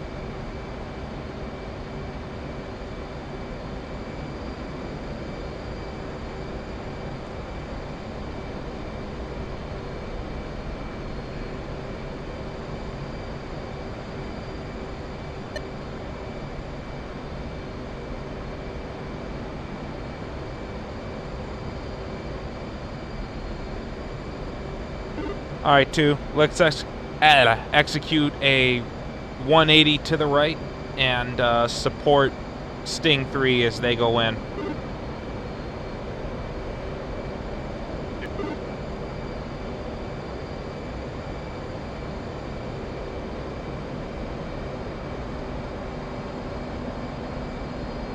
Reference heading's going to be 240.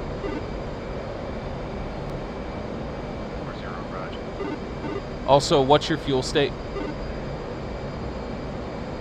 State is 6. Roger.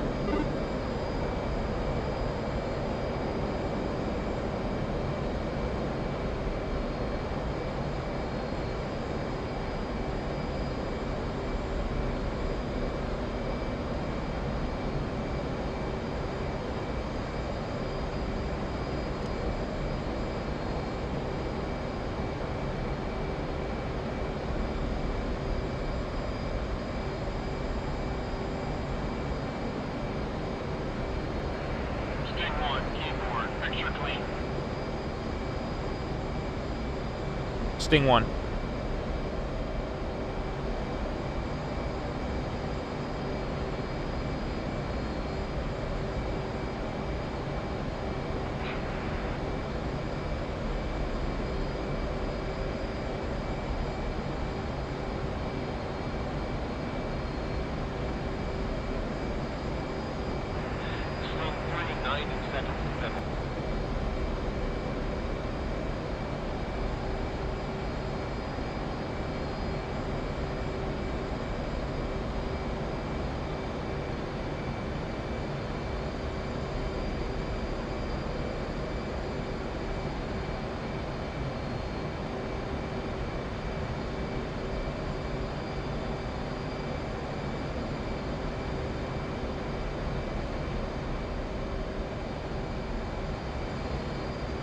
Alright, reference speed is 308.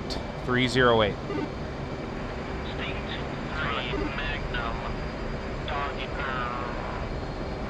air. 1 mic.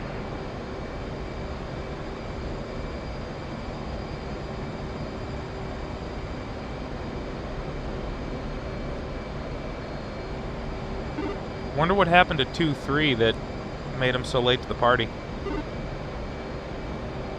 I was just wondering why he's off by himself like.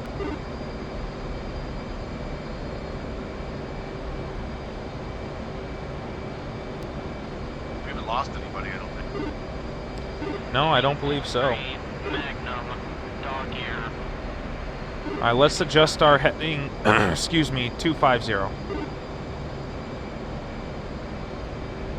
50. As you were, 245. Sting 3 triple times 4 range 76. Sting 3 triple times 4 range 76.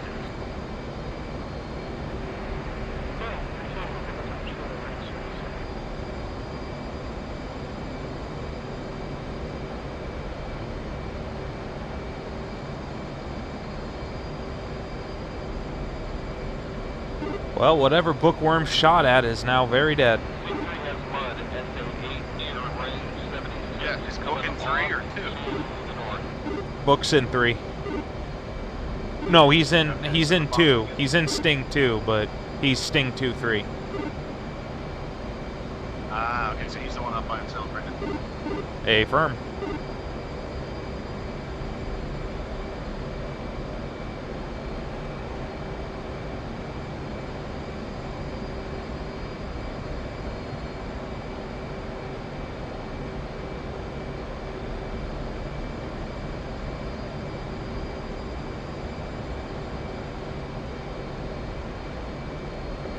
Sting 3 is going to fly out over the west to avoid that sand.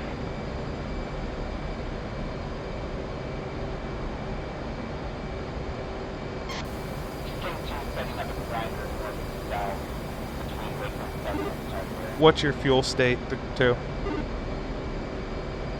State is 5.5. Yeah, other than having to dodge that, Sam, Sting 3 is mission complete.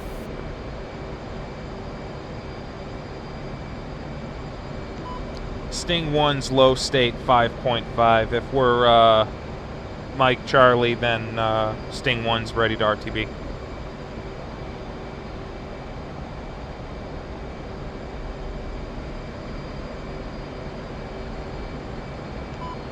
Unless Sting 3, are you going to be doing a reattack?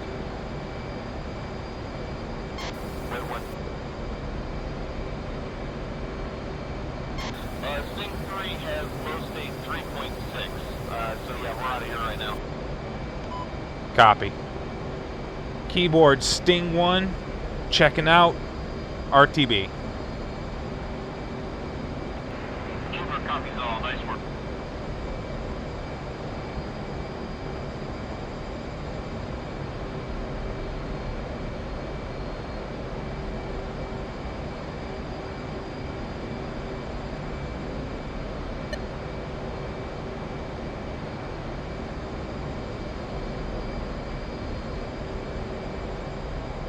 Alright, let's not overfly Groom Lake.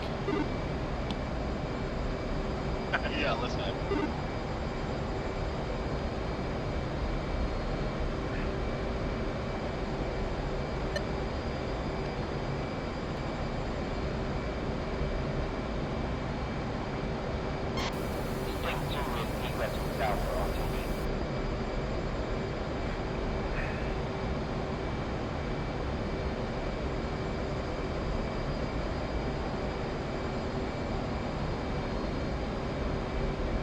Alright, let's head up and we'll climb up to 37,000. We're going to use the F-Pass's optimum range speed.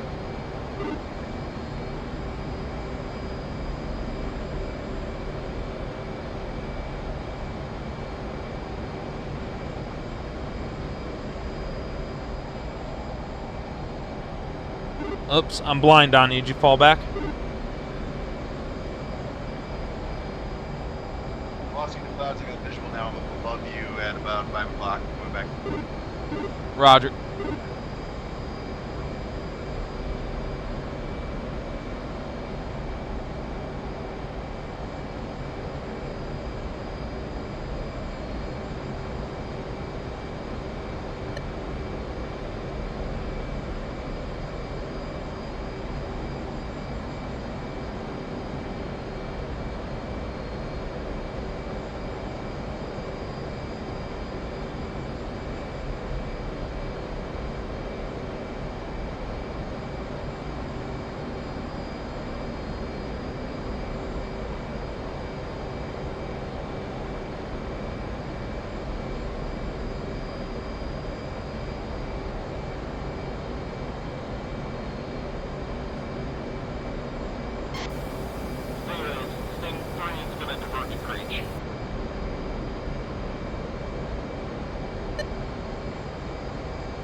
Sting 1.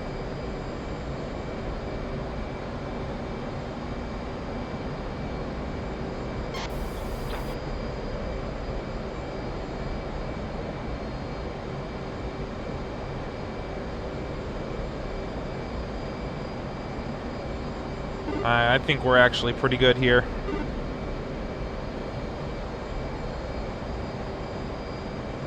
Yes, it's good. Fuel state's 5.1, so I should have plenty to get back. Yeah, roger. I am probably going to have to dump fuel. I've got 10,000 pounds.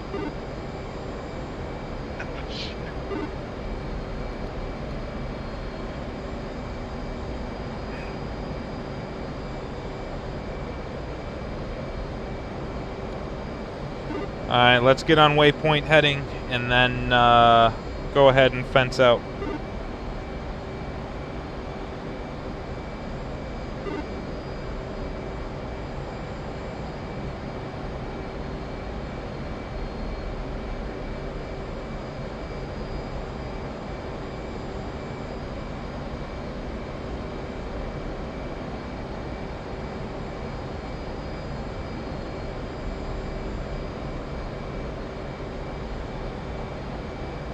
Yeah, 40,000 pounds.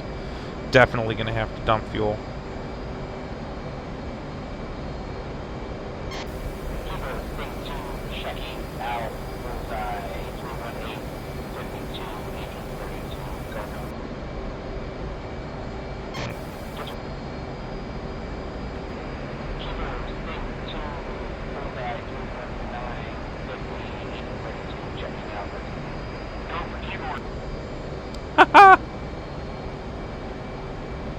I think keyboard was a little asleep at the switch.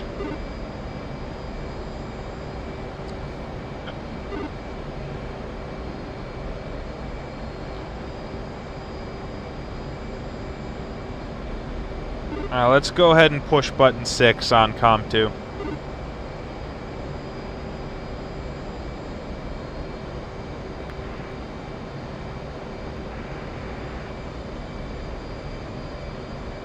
Sting 1 flight, check in, button 6 in the red.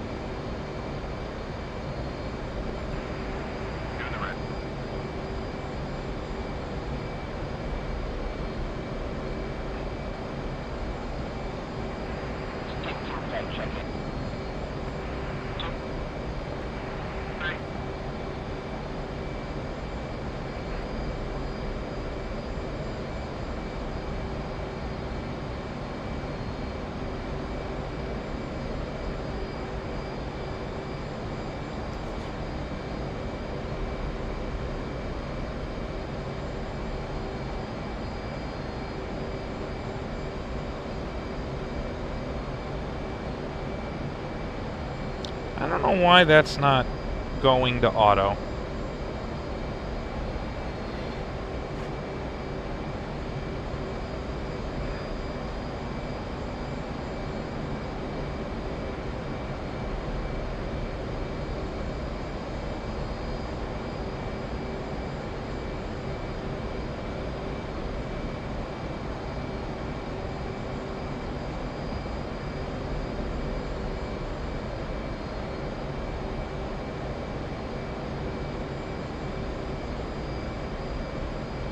For those of you wondering why I seem to be pressing random buttons sometimes, it's because I've got Cougar MFDs up in front of me, but I can't exactly see them because of the VR headset, and I haven't bought the little rubber bits to let me index more accurately.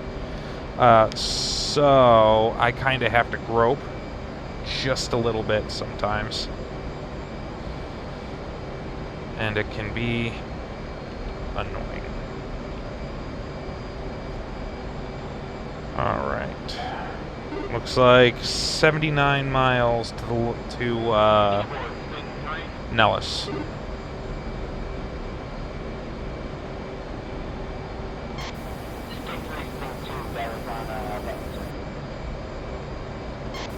Yeah, but I mean, he's got 9 radios.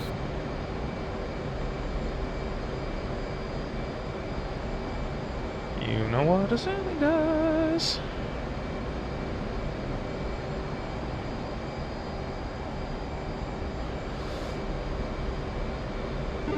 How's that rejoin coming?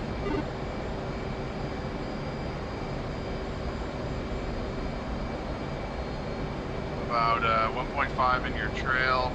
Should be probably up with you 30 seconds. Good cop. Alright, let's, since we've got a little bit of time, let's fine-tune this. That's pretty good. Okay. So, we're doing the strike recovery. It's for use under visual meteorological conditions only. So we need to plan to cross strike on the 280 LSV radial 26 miles above 9,500 feet. And then we are going to proceed on a heading of 080. We need to cross the 14 DME at 9,500 feet. And then we're going to cross Glass Peak at above 8,500, continuing on 080 until we intercept the approach path. We'll plan to cross Apex above 4,500 feet, and then we'll plan to cross DME +5 at 4,000 feet. That's going to be our final approach fix. In the event of a missed approach, we are going to go right pattern because of terrain to the left. We'll go right pattern, and we will head back to... Doesn't actually say what the go-around, what the missed procedure is on here, but we will plan to fly to Craig and Sims, and then we'll rejoin at Glass Peak and come back around. Alright, there he is. Good formation, too.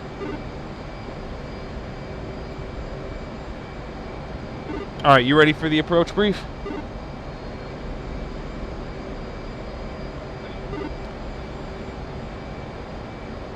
Okay, so we're going to be doing the strike arrival, and we're going to plan to cross strike on a bearing of 280 from the Taycan, DME 26. We're going to be at or above 9,500. At DME 14, we need to be at 9,500 on a heading of 080.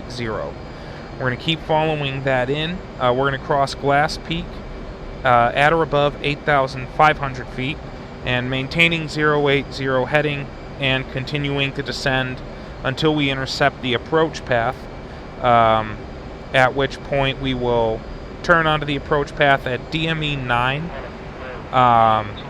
We need to be at or above 4,500 feet at apex. That's TACAN 0259 nautical. And then we need to cross the 5 DME mark at 4,000 feet. That's going to be our final approach fix. In the event of a missed approach, we're going to go around right traffic. We're going to head direct to Craig at 5,000 feet, and then from Craig we're going to proceed Glass Peak, climb up to 8,500, and then turn 080 and try the approach again. Any questions? I'm going to try and stick with yours. No worries, and we can go over that slower again in debrief if you want.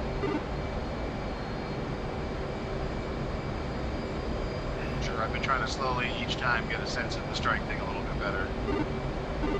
No worries.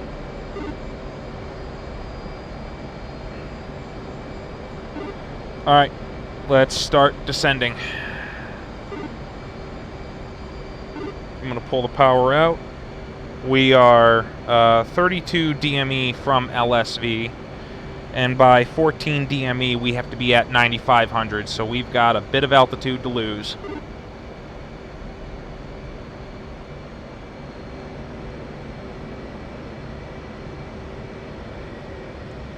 Yeah, I'm going to come down to full idle, and I'm going to put my boards out just a little bit. You can use your boards to manage your position with me.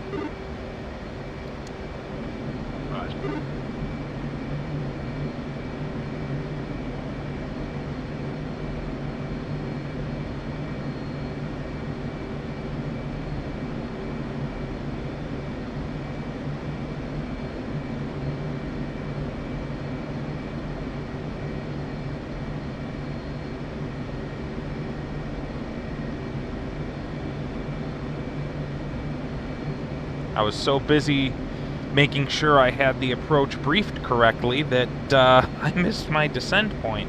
But I think we're going to be okay. Got 23 miles and less than 10,000 feet to descend.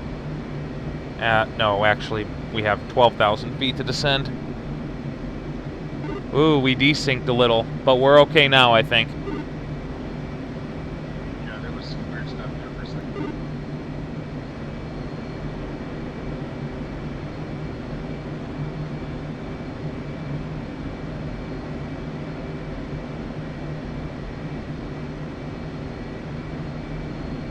Alright, 5 miles, we gotta lose 7,000 feet.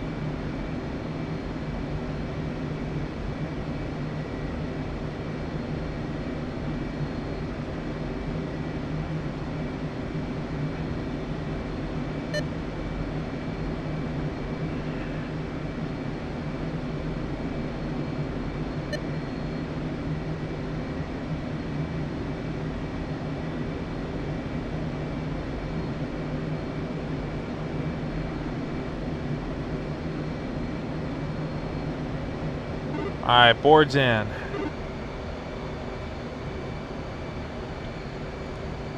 Alright, we're a little below where we need to be. That's alright, though.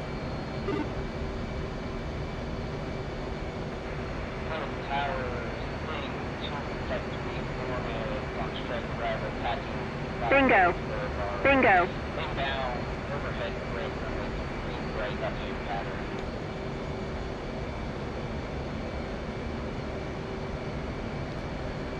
Nellis traffic.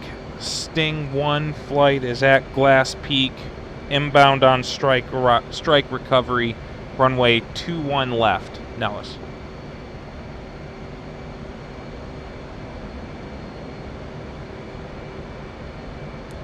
Come on, guys. We talked about this. We cannot come in. You know what? We're going to amend. Nellis traffic, Sting 1 flight is amending arrival to 21 right for deconflict with other traffic. Nellis.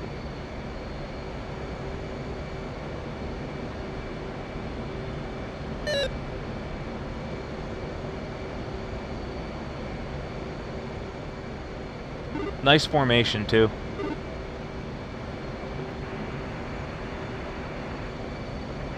Creech 536 in the break, Creech.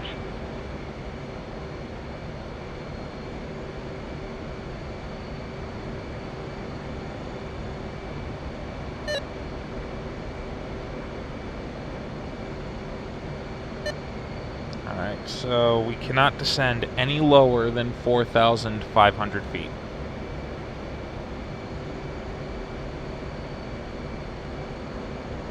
Altitude. Altitude.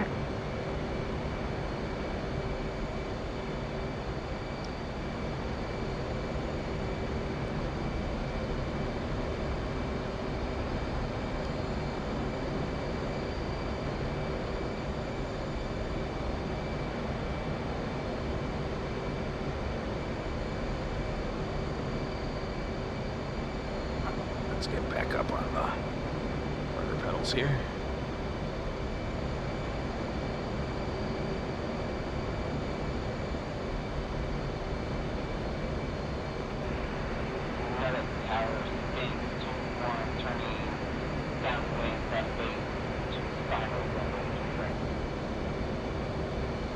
Oops.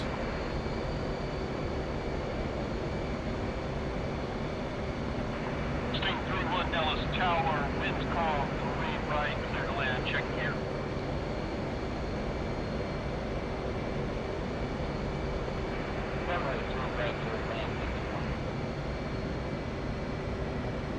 Alright, let's dirty up. Gear down. Confirm gear down.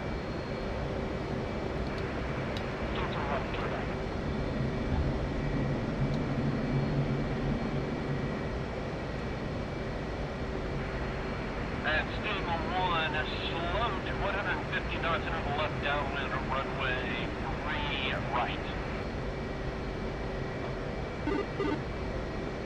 Left downwind, runway 3 right, 150 knots, Sting 1.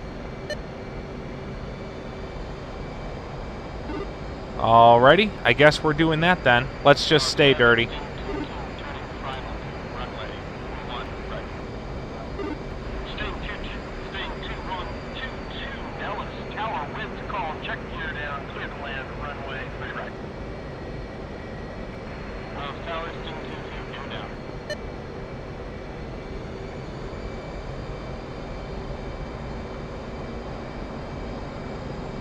Oh, that was my bad, sorry.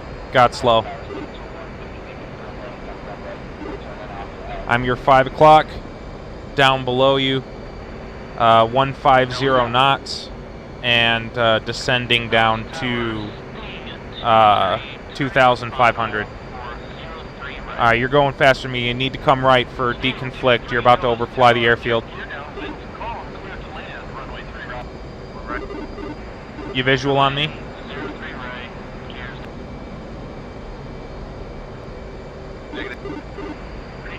Alright, so I'm your 4 o'clock co-out behind you. So slow down, start moving right, work back into formation.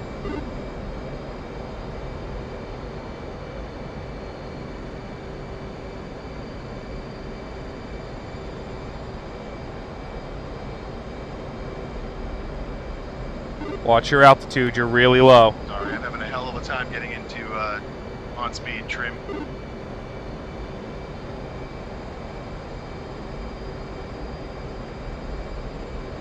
It's like my trimmer doesn't seem to be working.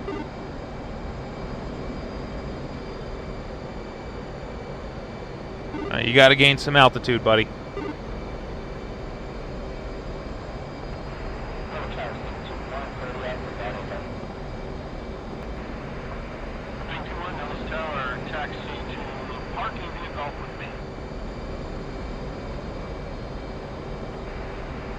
I lost you in the ground clutter. You still up?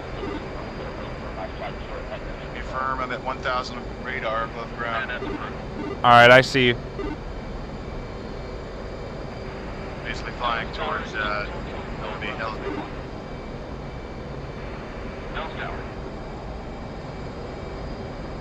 Tower, Sting 1-1, will you call my base? Sting 1-1, you are cleared to base. Check gear down. Winds calm. Cleared to land. Runway 3 right. Cleared to land, runway 3 right. Nellis, or Sting 1-1. Alright, go ahead and dirty up and cycle back through, because I don't know if you can safely recover from where you're at right now. If I said dirty up, I meant clean up. Okay, gotcha. Unless you got stabilized.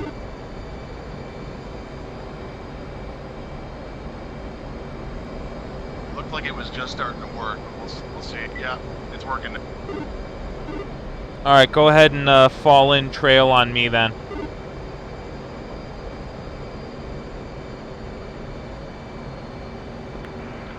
Tower, stage 3, cleared active, exiting ramp Echo.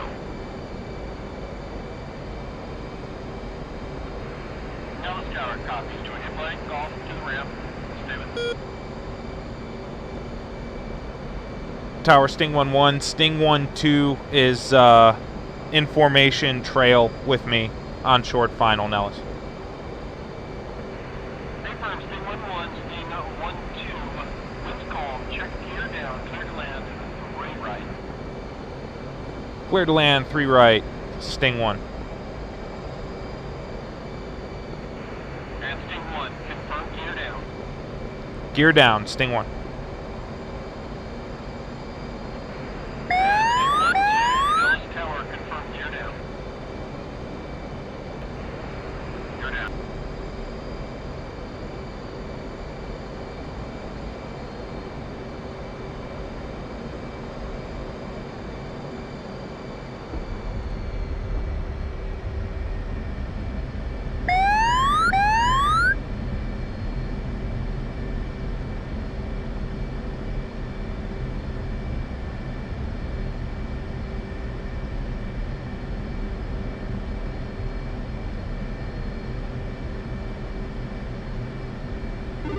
One's on the brakes.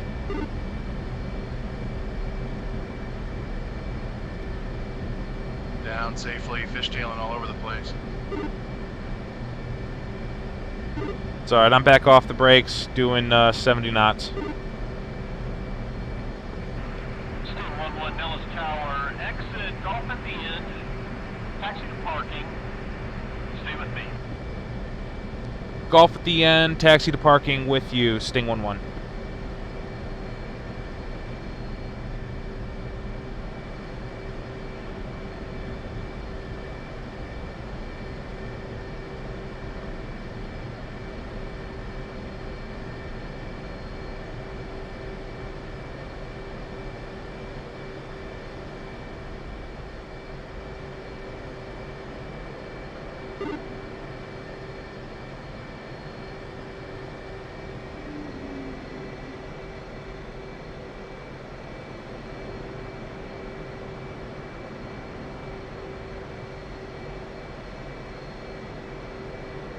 Alright. Not teabag. Not teabag at all.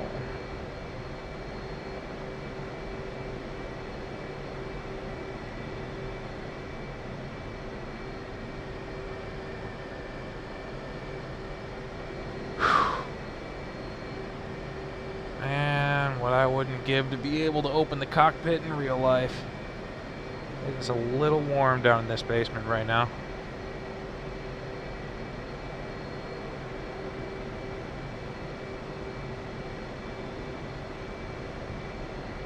Something very strange is going on here. Whoa, did you just ground loop? I think there's something weird going on with my trim. Your trim wouldn't affect you on the ground. Is your anti-skid off? it's on. I think my wheels maybe got fucked up. Maybe hit it too hard. They're kind of jiggering back and forth. Yeah, that's a possibility then. It's giving me master cautions about trim, which is weird.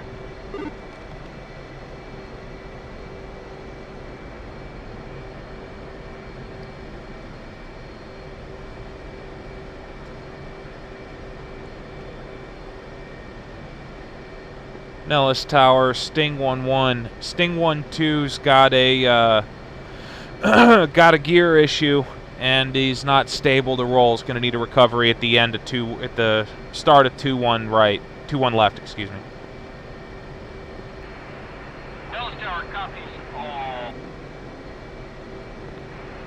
Go ahead and just shut her down right there. We'll get maintenance coming out a little bit. You heard the man, buddy. Go ahead, shut her down.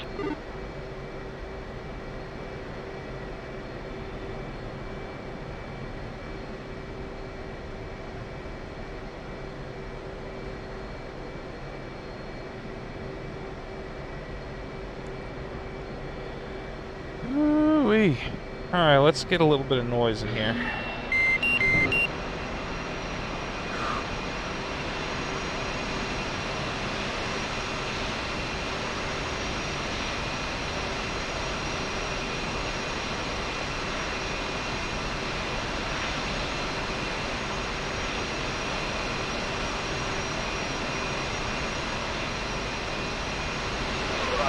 Well, I've definitely had worse flights.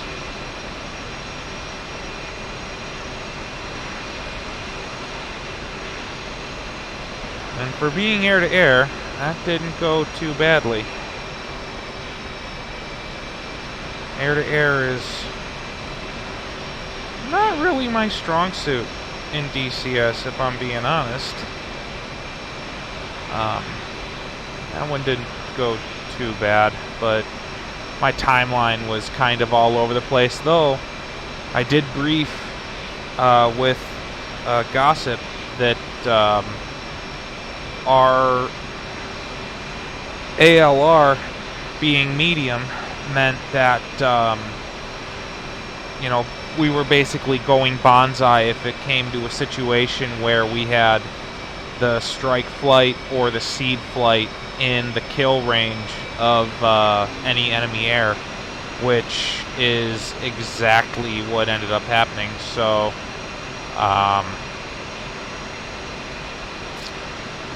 yeah.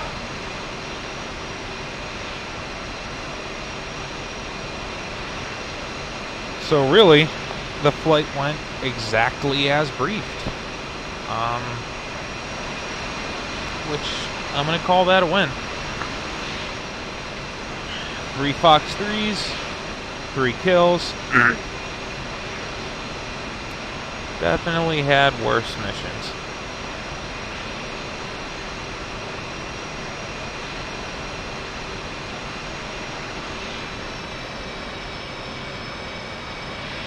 Oh, and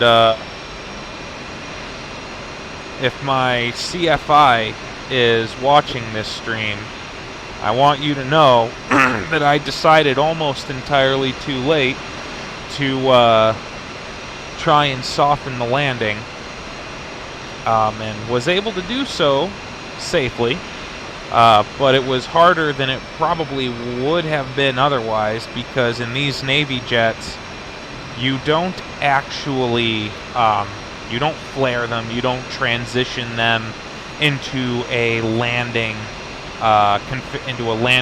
attitude and then fly them to the ground.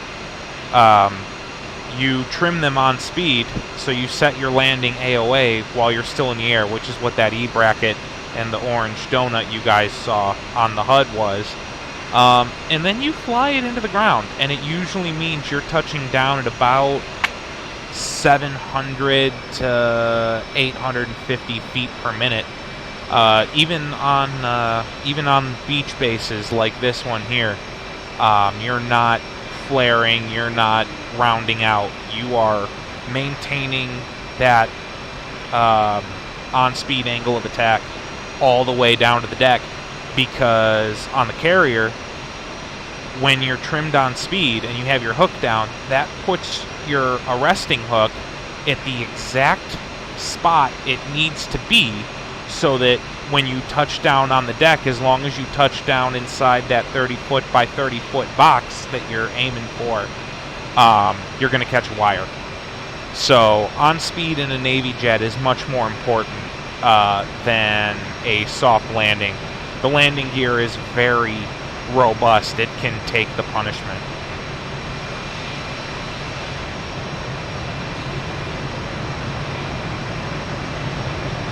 I was about to say, where is Sting 3? But they had to divert to Creech because they had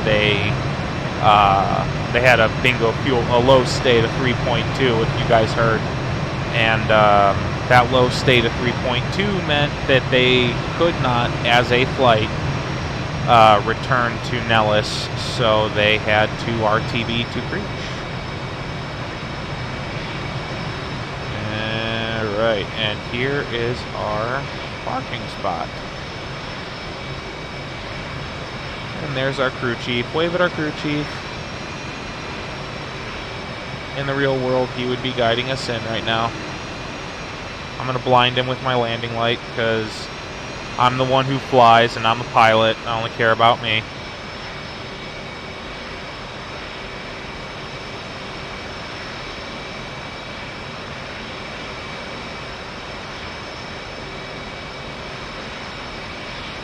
Alright. Set the parking brake. Get these all turned off.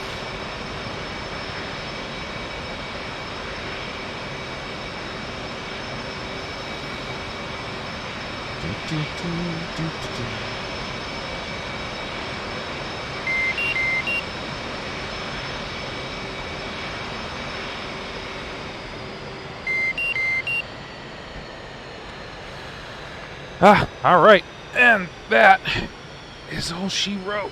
Oh man, for the flying portion. Whew, alright. Now let's jump out of the jet, get into the debrief.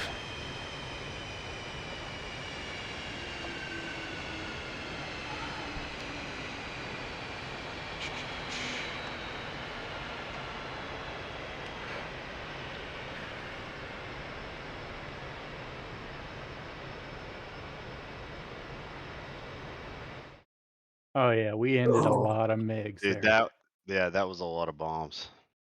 That going on? was, I want to run That was a that good back. drop. That was a Watch good me. drop. That Yeah, was a this- very good drop. That was sexy. Look at that. That somebody needs to clip that. That's fucking cool as shit. In formation, dropped what? 12 That's bombs. 12. Is that 12? Yeah, Mm-hmm. Yeah, we had 4 piece. Yeah. That's that was sexy. I want to watch it again. That was so nice. Like there's the two harms, and then look at that. Boom! Look at this. They're flying it in Music. formation, man. All right. Well, one of mine was going for a long target. It I lost know it a we're- little bit. I but know we're yeah, going to cover it in a debrief, but that was a good mission. That was a very good mission. It went well.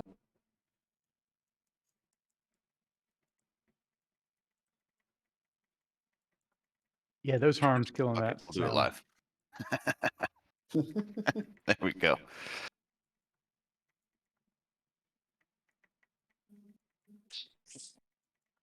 You know, it's about darn time.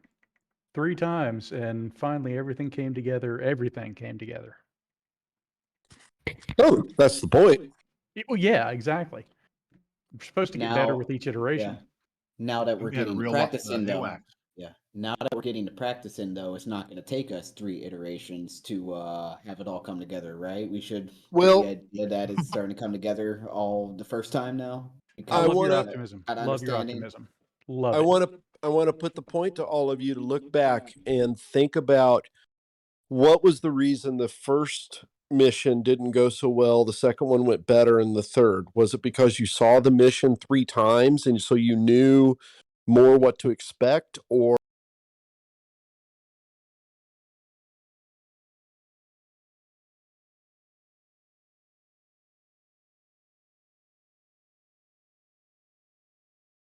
all getting better. do you feel the individual tactics are jobs. getting better? In my case, I learned from my mistakes and tried not to repeat Sure. them. Obviously, I was doing a different mission each time, but I took my failures for the first 2 missions and went back and practiced each of them. So Yes. that, I could start getting it right. Now, this one I didn't practice. I knew I was going to be dropping bombs, but my internet died this afternoon. Yeah, I saw that. So I just ended up watching videos. But I sort of pre-practiced it, if that makes sense. So from my perspective, I don't know if the tactics got better, but I stopped making dumb mistakes. Yeah, because there are 2 aspects to this mission. One was coordination between the 3 different mission sets, which obviously has gotten a lot better. Yeah. And that's just repetitive, seeing it over and over. But we're having the discussion that it is my belief that if you guys are involved in the planning of your missions, you will have a much better understanding and be able to execute better because you helped plan it. Right. Versus just getting a 15-minute brief and expecting to be thoroughly familiar. True. In the real world, we plan an entire day prior, and then we spend 3 hours prior to the mission doing our final, what we call step brief.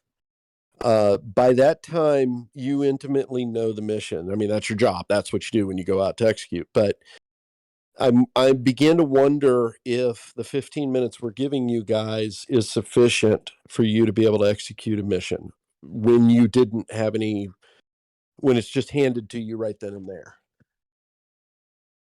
So Might that not be. Might Yeah, not be. for these past Thursday and then this Tuesday, obviously, 15 minutes for a brief after we've run it 2 other times wasn't enough. We went down to our rooms. I don't know about the other ones, but we barely talked about anything, just covered some minor details, and that was it. But for a whole brand new mission, 15 minutes probably is not going to be enough. Okay.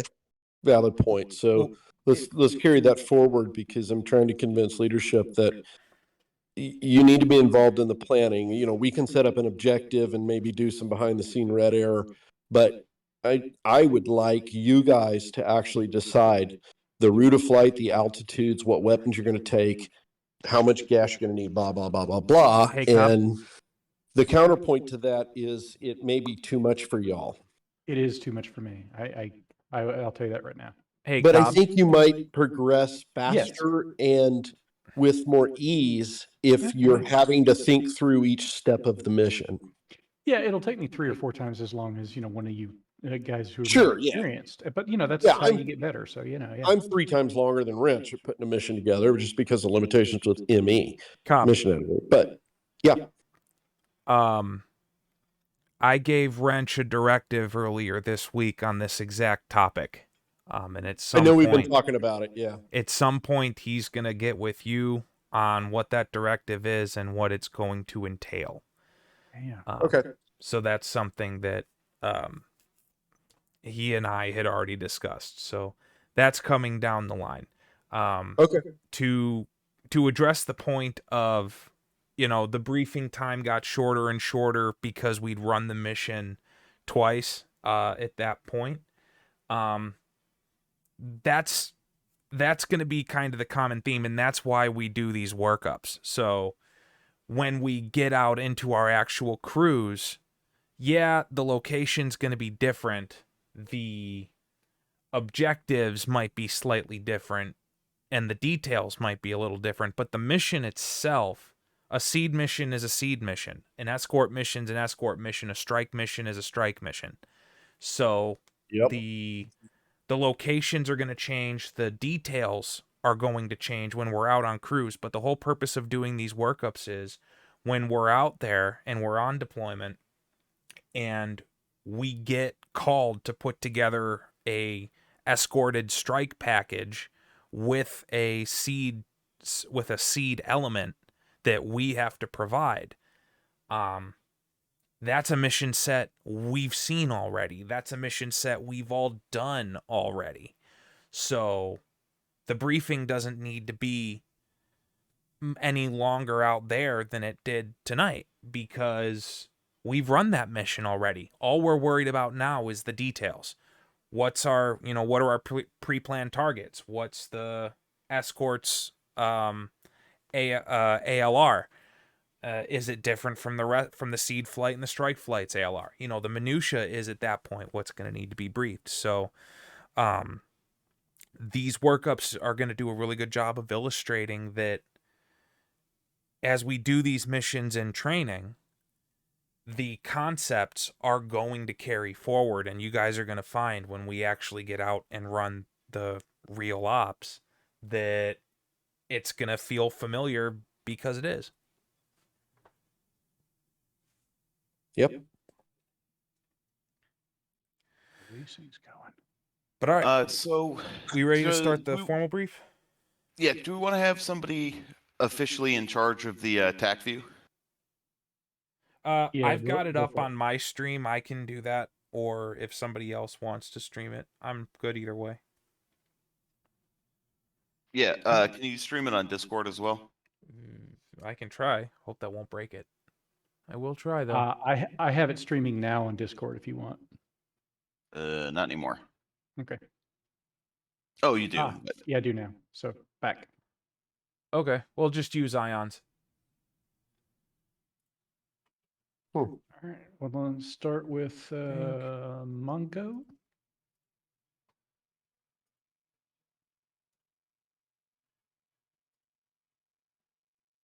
That's fine. We can start with Well, with no, my you, flight. you tell me who to start with, and I'll just switch Oh to him. man, I'll shove it.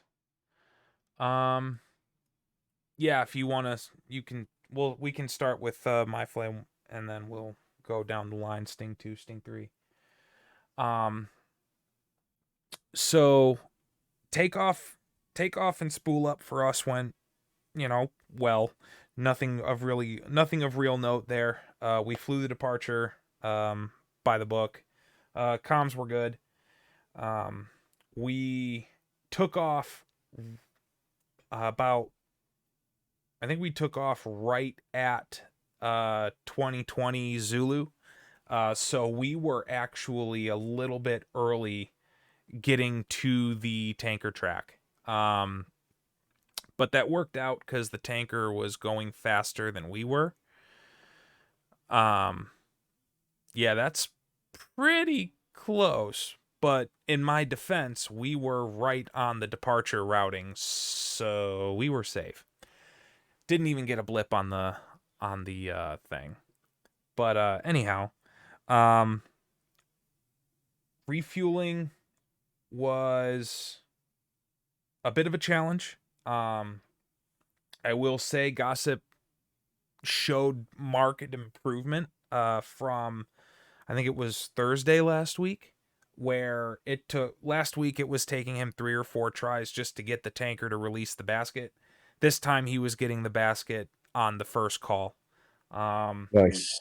Still has to work on getting plugged. He ended up not being able to tank, and we departed the tanker a little bit late, and we were about 10 seconds late crossing Rachel as a result. But I had full tanks. He had departed the tanker with about 9,000 pounds, if I recall correctly.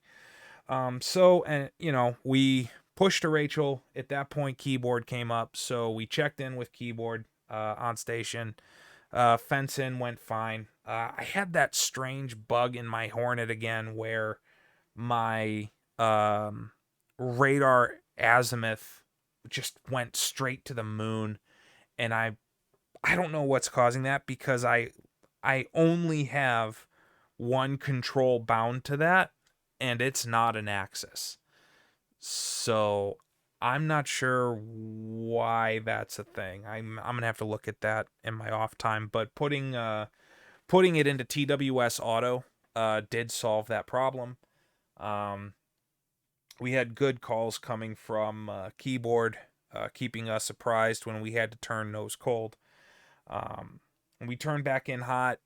I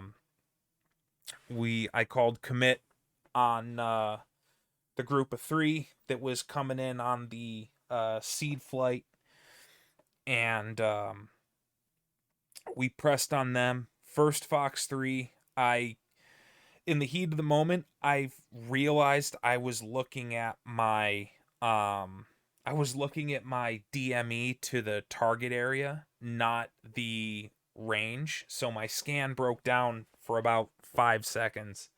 But then I got it back. Fox 3'd on the bandit closest to, I want to say it was Sting 2-1, but not think it really was. important.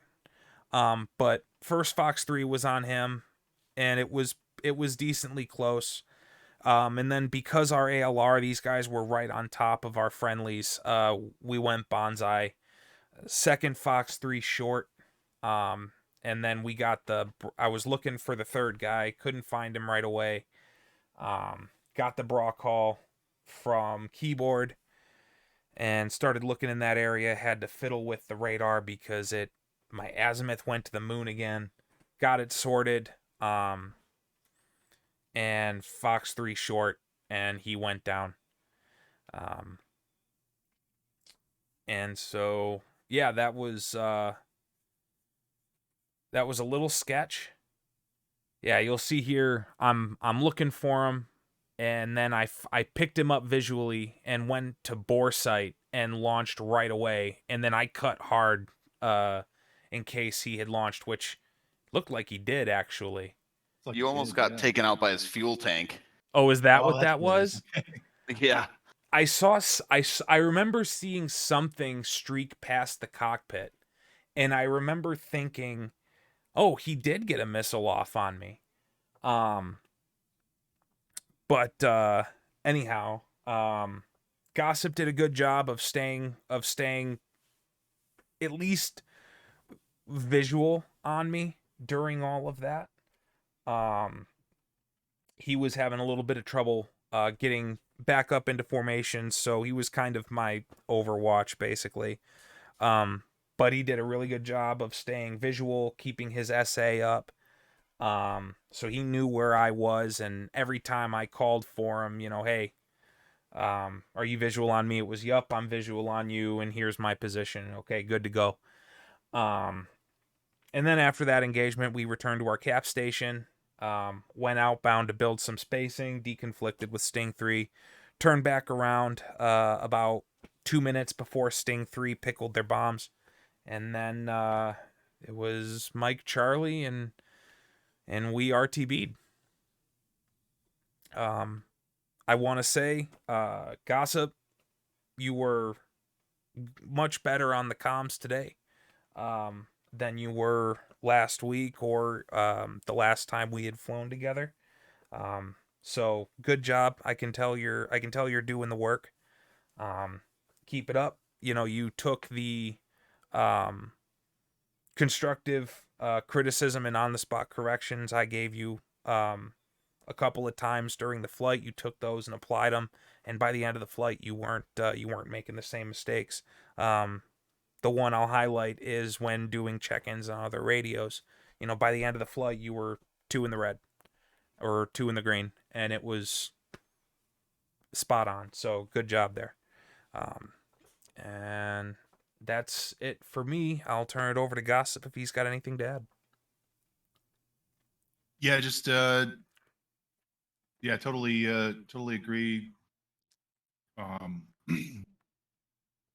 Something weird happened earlier on because I was messing with my joystick too much the last 3 days, and my binds got wiped out or something randomly in DCS. Like some of the stuff just disappeared, so I rebound it, but I must have screwed something up.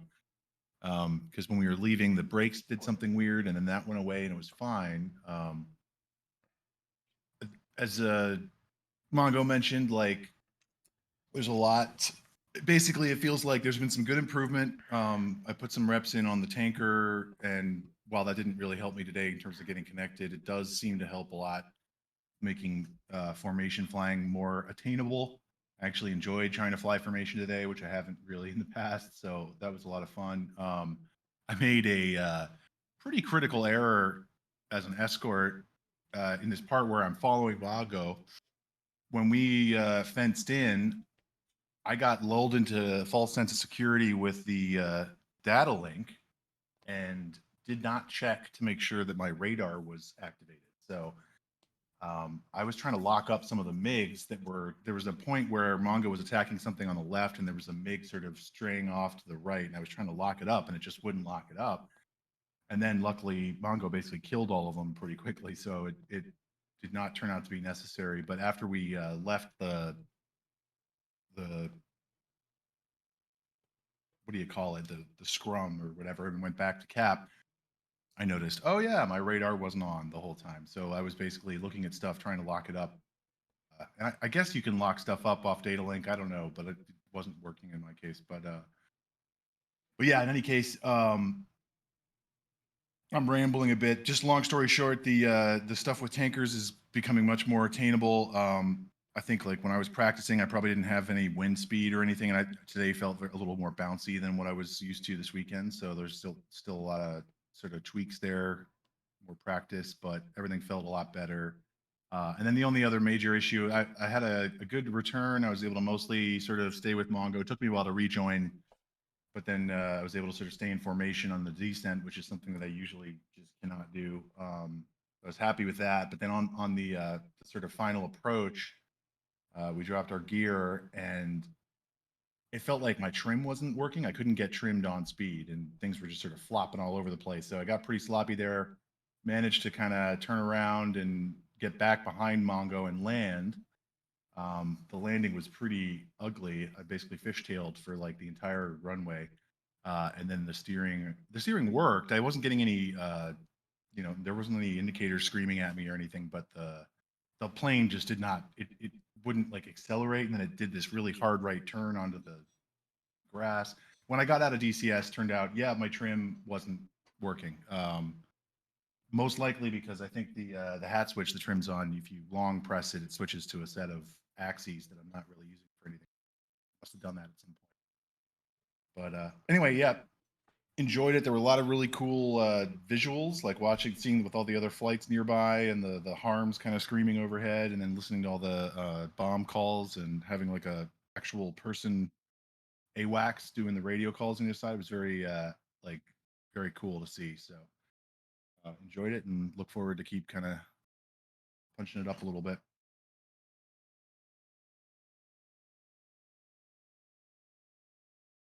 Okay. Sting 2. Okay, so I honestly have nothing to talk about up until the tanking. Mayo, first off, I want to say that your call sign is very much deserved because you just do everything well. You don't stand out, and I don't need to worry about you at all. So, good job being a -2. You can be my wingman anytime. Thank you. That's $5 in the jar. Yeah, yeah, it's it is. deserved. It's deserved.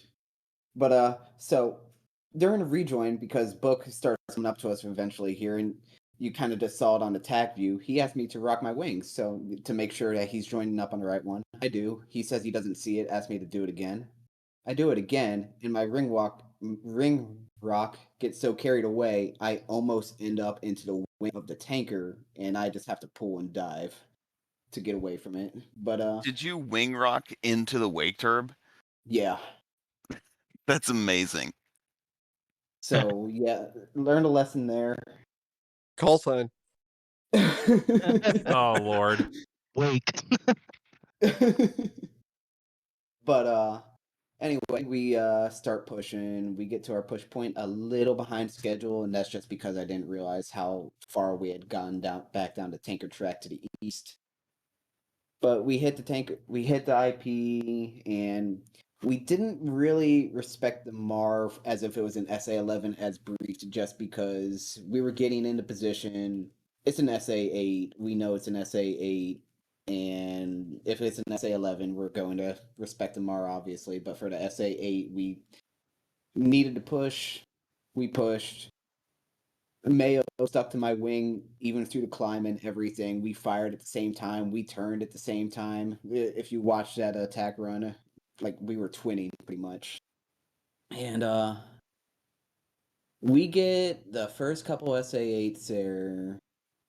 Book fires a little late. He's a little behind the power curve there, I guess. He, in his own words, but we end up kind of running like a seed grinder on it a little bit, which kind of worked out because those MiG-23s were screaming in. We didn't really have SA on that just because we were in air to ground mode and focused and everything. But we got in a good position. At some point, the one MiG did get kind of in between us and Cobb, but we oriented on the threat. It wasn't an issue because Cap took care of it.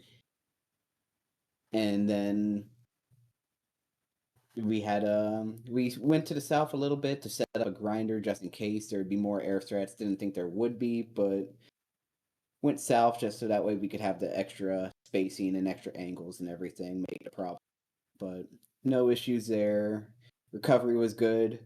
Cobb, thank you for being keyboard for AWACS and air traffic and everything. That was great. Loved it. You're welcome. But I don't have anything else. You guys were great. So Mayo. Yeah, I don't think I really have anything to add to that. I was looking at the TAC view. I think so. After this launch, there was a second launch of harms, and my harm just went totally wild. I have no idea where it went or why it skipped over the target and pre-briefed, but I guess It was homing in on book. Yeah, it was Oh, two that's of them fair. home and no idea where they were going. But other than that, I really had nothing else to add. That was a great flight. Yeah. Am I good to go? It's my turn. Popcorn. All you, Book. Yeah, go ahead. Talk about your comm issues. VR sucks. Throwing that Oh, out there. Oh no! Oh, that's a thing. You were so excited about it. Not excited. It still sucks. I'm gonna call it So anyway, operator starting error. up, getting everything going. I just was telling like, just leave. I'll catch up. Finally took off. I saw a tanker and I kept asking lead, "Are you guys the lead tanker?" And he kept saying the middle track, but I was like, "No, there's two in the back, one in the front." And he said lead, so I start joining up.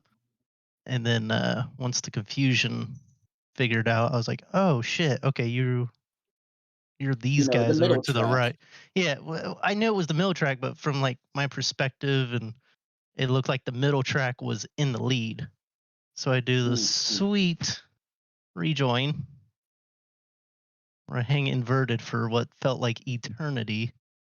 And then I'm trying to figure out, okay, is this you guys? Like, rock your wings.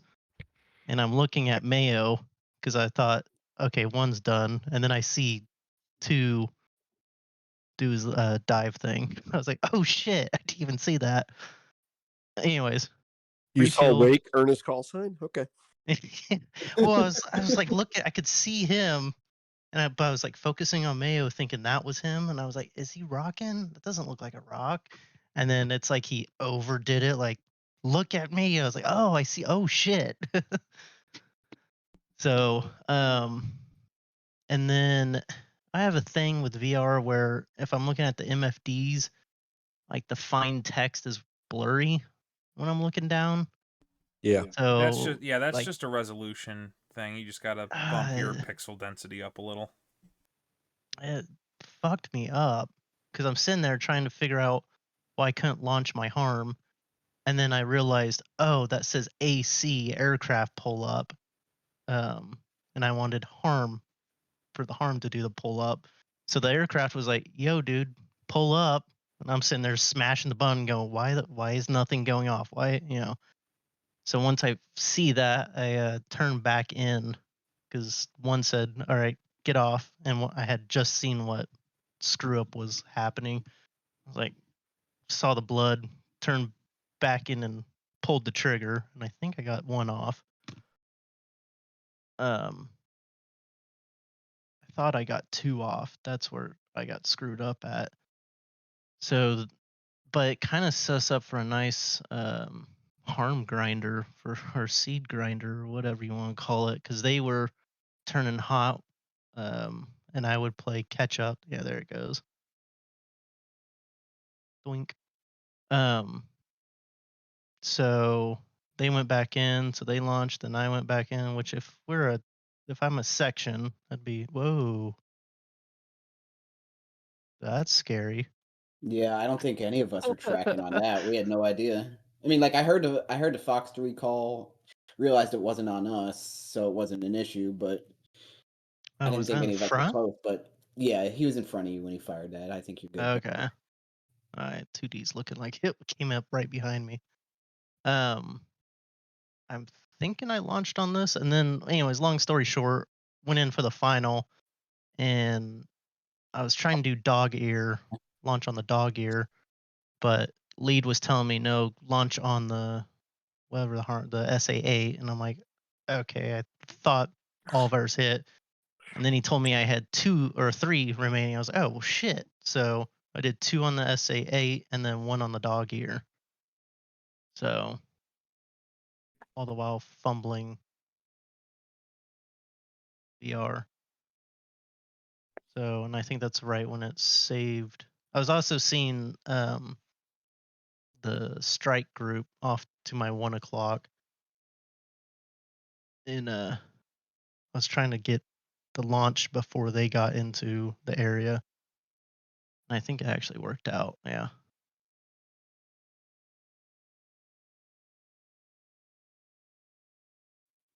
It was high up in the clouds.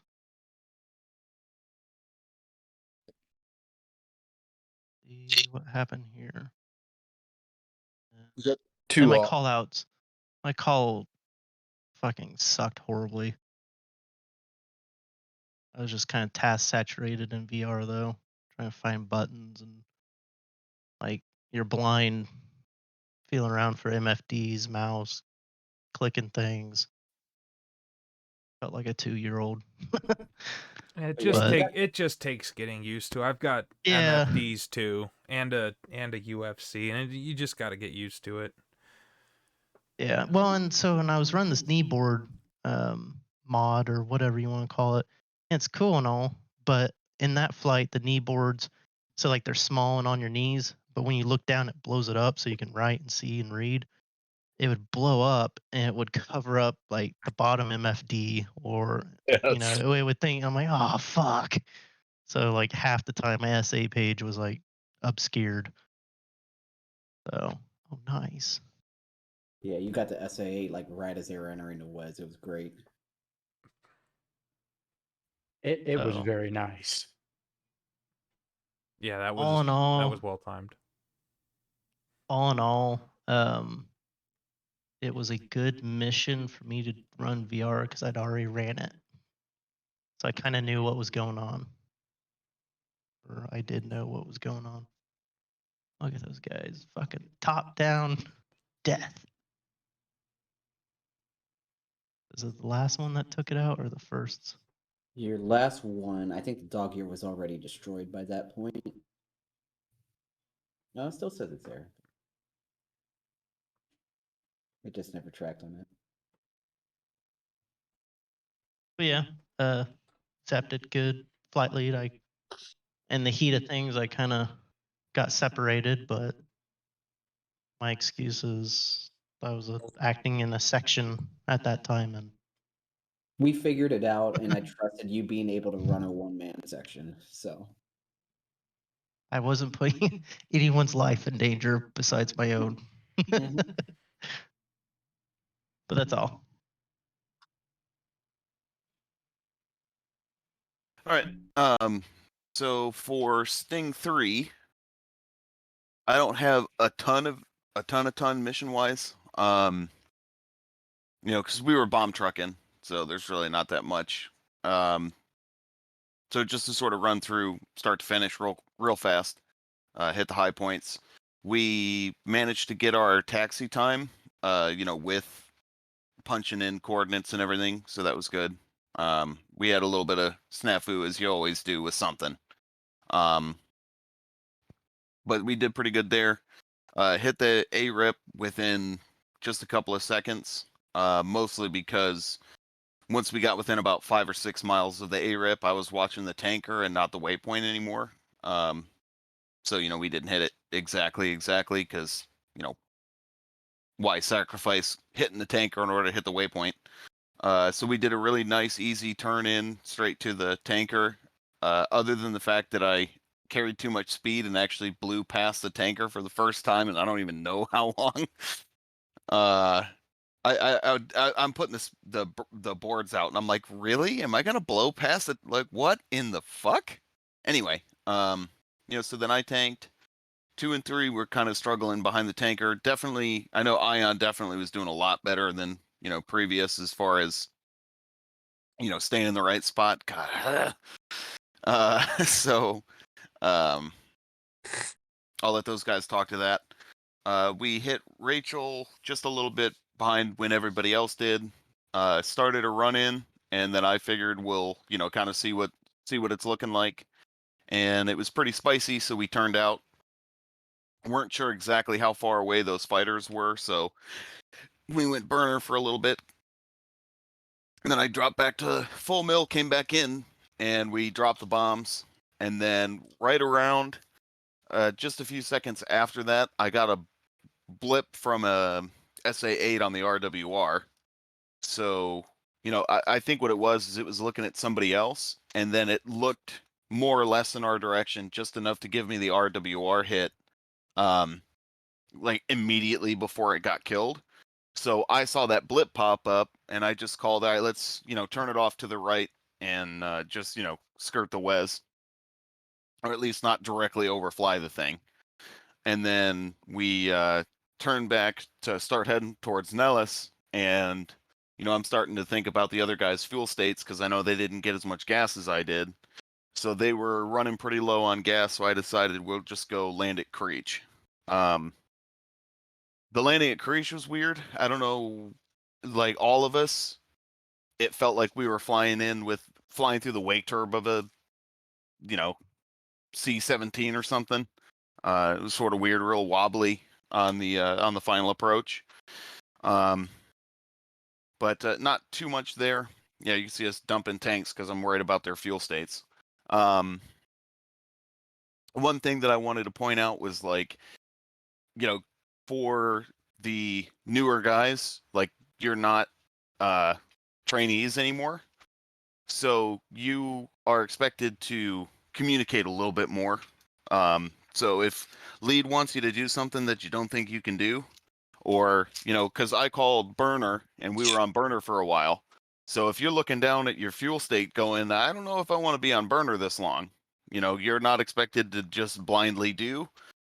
Call up your flight lead and say, hey, dude, we're burning a lot of gas. And, so if you're worried about gas, just report your fuel state. And that way, just by saying 2's fuel state is, 8.6, that immediately tells me that you're worried about your fuel state. So it's something to look out there. And especially if you get fast in a turn and you're going to blow past your flight lead or anything like that, just give call over your flight lead and make sure you tell them what's going on. As soon as you realize that there's an issue there. Other than that, I don't have too much, so I will turn it over to Ion. We did well. A lot better this time, obviously. I said earlier I've been practicing on my mistakes so that I don't repeat them. I still had trouble tanking. I didn't actually manage to plug the tanker at all. But like Wrench said, it's getting a little smoother. I'm getting in the right place. It doesn't take me, 4 calls to get this stupid basket to come out. It's not easy yet, but yeah. Anyway, I need to work on tanking, kind of like gossip. I just need to put in the reps.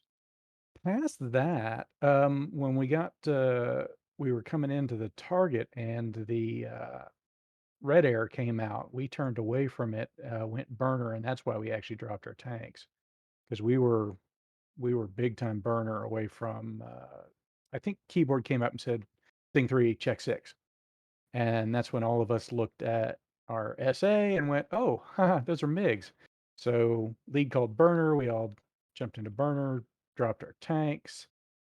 We did an orbit in here somewhere, and you guys are going to love this. So once we actually ran in on target, I've got Book over here. So Book has got his problems figured out. He has got his aircraft pull up ready to go, and we are blazing in at this SA8. We didn't get a blip on the RWR. None of the 3 of us had any inkling that it was still an active threat.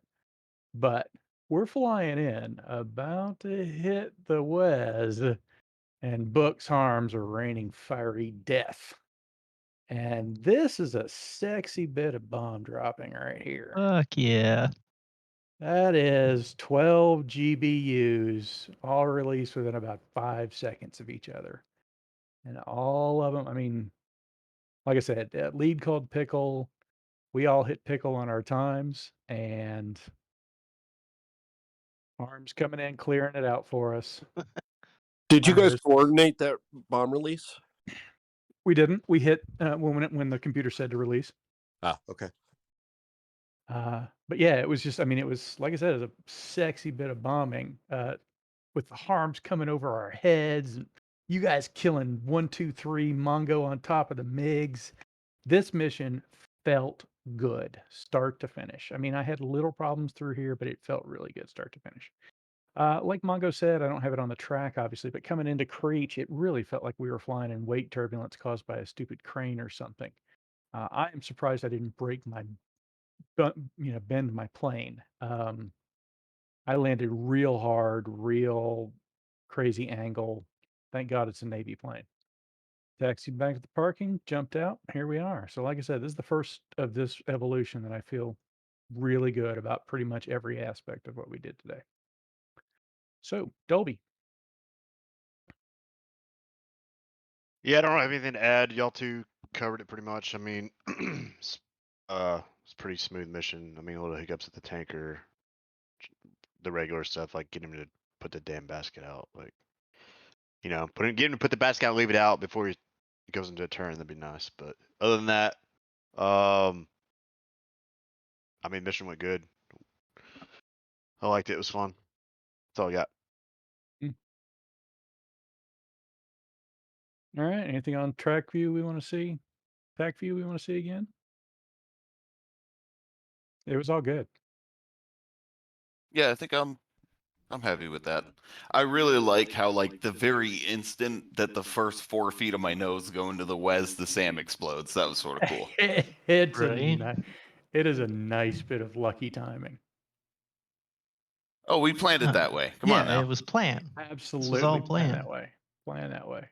But yeah, so Cobb, you had asked if we had coordinated exactly when we were going to drop the bombs. Yeah.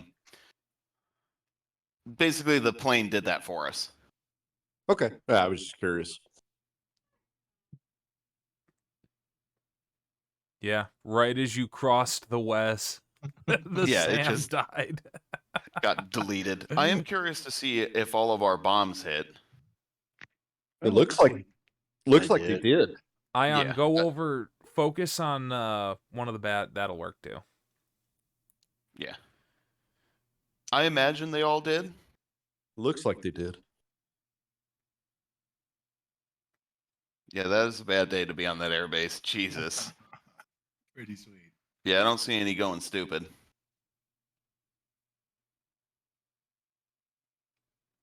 Maybe what I'll do next time we use those bombing targets is I'll put static airplanes down so that they show up as airplanes in the TAC view. Yeah, those are all hits. Yeah, we're getting some good hits there. I like when we need to put a fuel truck next to them so they have lots of flame and smoke. Yeah. Right. Yes. Now imagine when if you're- we use Space House. When you're dropping JDAM, you can kind of expect hits. Yeah, you gotta you have to do if- something wrong for it to not hit. Yeah. If you've input it correctly. Yeah, that bomb drop, like, wave of destruction is almost as cool as the time that Mongo, Book, and Chatterbox dropped a bazillion GBUs on that Iranian naval base. And Cobb. Yeah, Cobb was simultaneously. on that flight too. Oh, that's right, yeah. 16 GBUs, 16 buildings destroyed. That was epic. And they burned brightly. They burned very brightly. Lit up the whole coast. Yeah, you know what I should have done, though? I didn't call a combat spread. Had I called a combat spread, we would have actually had the bombs hit, 4x4x4, which would have been kind of cool. Yeah, it's those little details, and we'll just finish up the debrief so it doesn't last too long. Think about details like that. Think about things that you've missed that you should have called, things you could have called better, this, that, and the other, and take that forward and build on it for the next mission. Because as Mongo said, it's a building process, and we'll take these lessons and move them on seed to seed, and so on and so forth. So every time, every iteration, bring those lessons forward and get a little better. So once more around the rooms, Mongo, you got anything else? Negative. Wrench?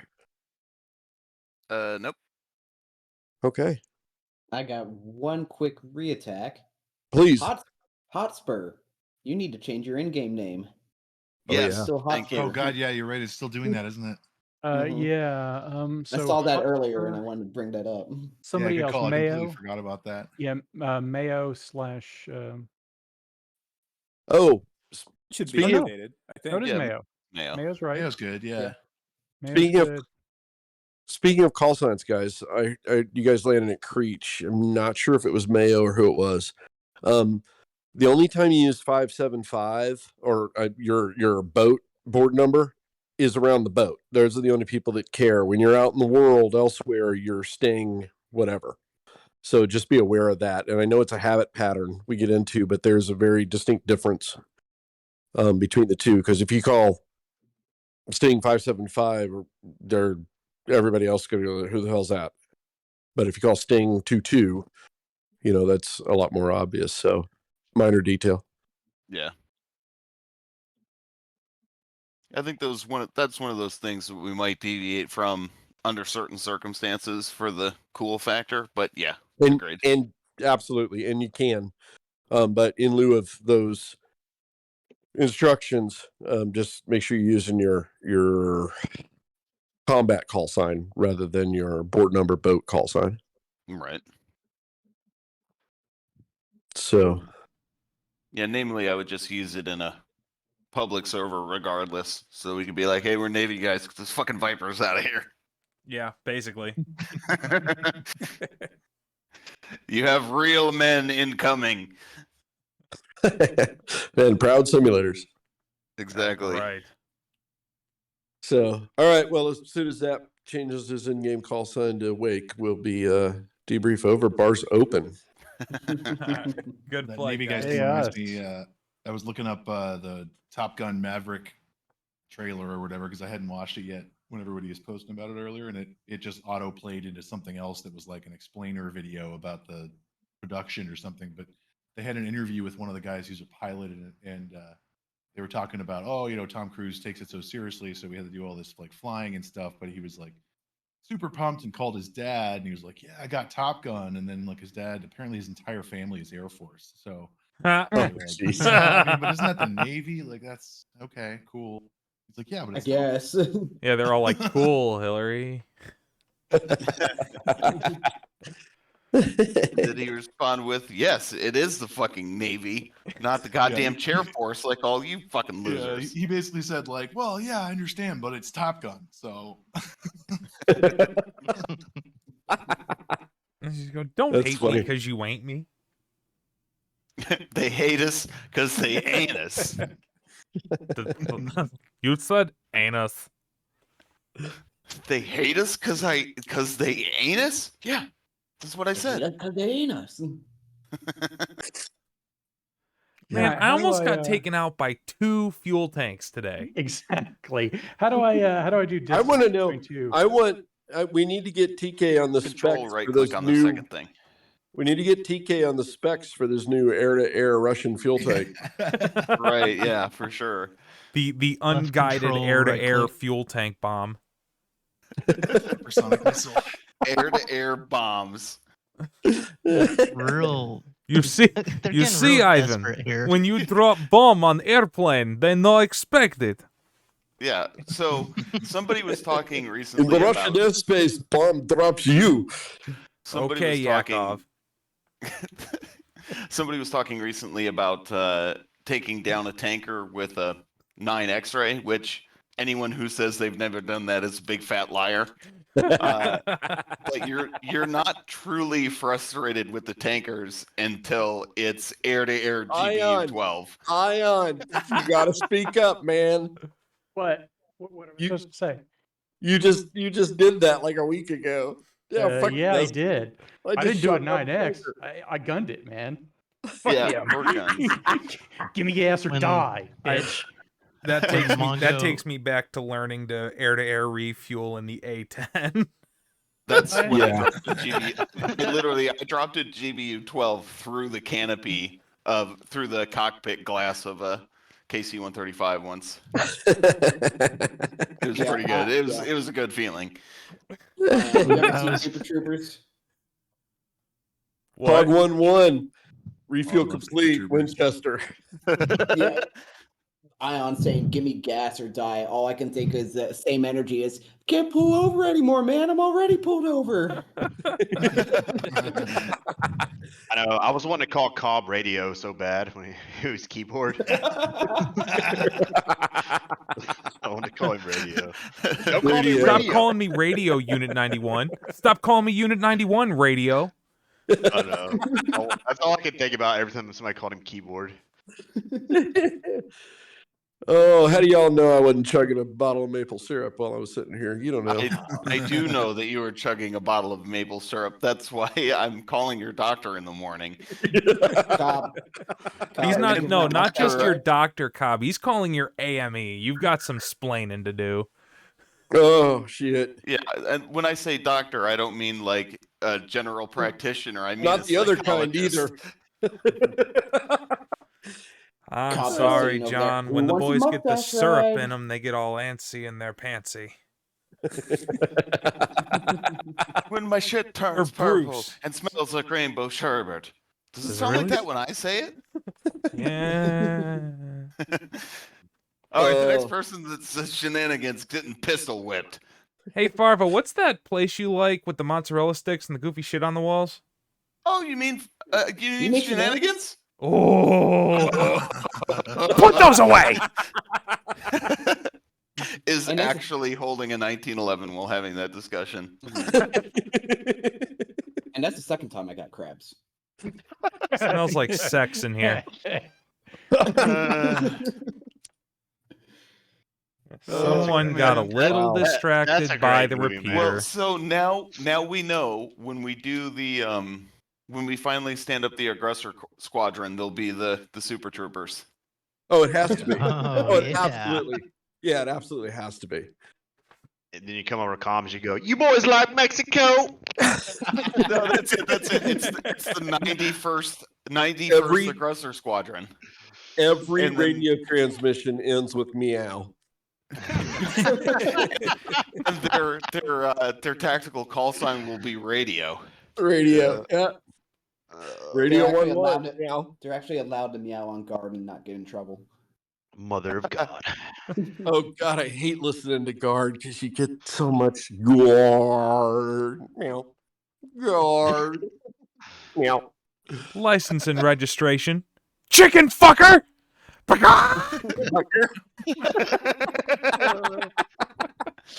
Oh. Shit, I can say meow. I'll even say moo. Hell, for $50, I'll call him a chicken fucker. Easy, Rod. Easy, Rod. What's chicken fucker? You know those were the actors' parents. Yeah, I heard that. And they had no idea what Kevin Heffernan was gonna say, so like that look of bewilderment was genuine. Yep. Probably. Oh, did he really? By the way, Yeah. Mongo, did you stop streaming? No. Okay, me either. Oh shit. Oh shit. Demonetized. We're banned. Like any of us make money. Banhammer.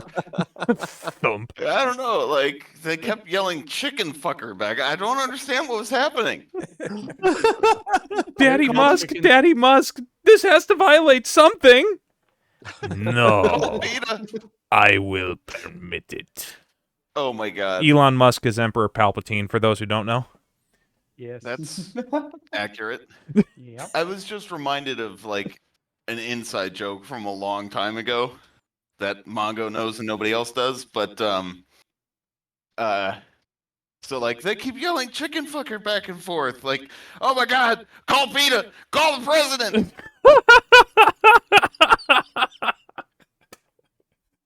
Oh God. Oh my god.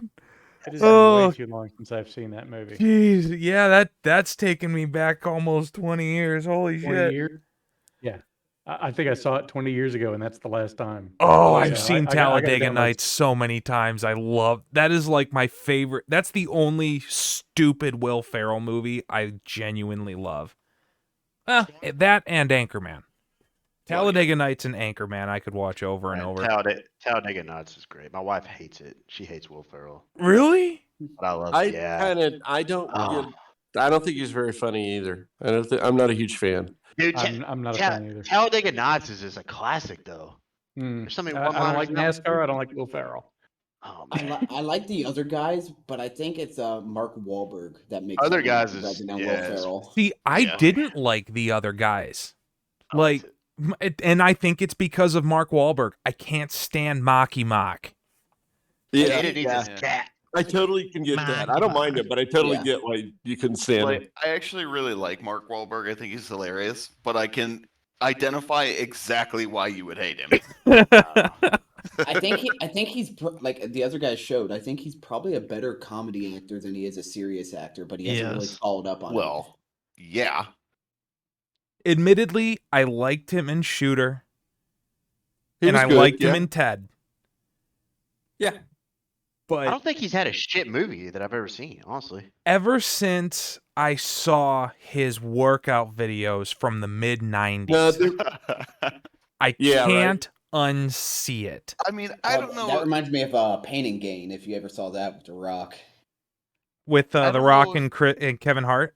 That's on Amazon Prime. Not Kevin right now. Hart. They just Not got it. Kevin Rock Hart, and, but, It was the Rock and Falcon from Marvel. I can't remember. Oh, his name, Anthony. Yeah. Anthony something. Yeah, Mhm. One of the most- Mackie. He's one of the most boring characters of all time, by the way. Who? Fucking Falcon. what's his name? Falcon. Ugh. Have you seen The Falcon and the Winter Soldier? Like, Yes, it is so correct boring. yourself. It is Correct so yourself. boring. You are allowed to. Fest. You are It's allowed to be boring. wrong. You are That was a allowed to be snooze wrong. fest. I got your back on this one, Wrench. I could barely finish it. You guys, I don't know what the fuck you're smoking, but I don't want any of it because it sounds awful. That show was amazing.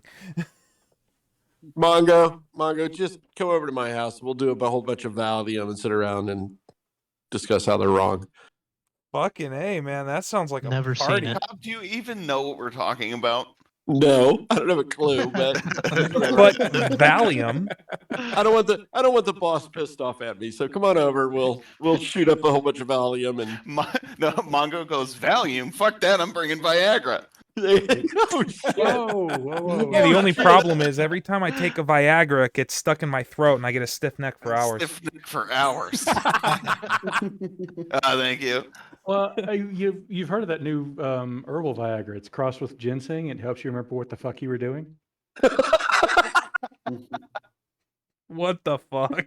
Oh, top drawer. Top drawer. oh god, it goes downhill every time. It does. It really does. Or the generic stuff. My cock's a flopping.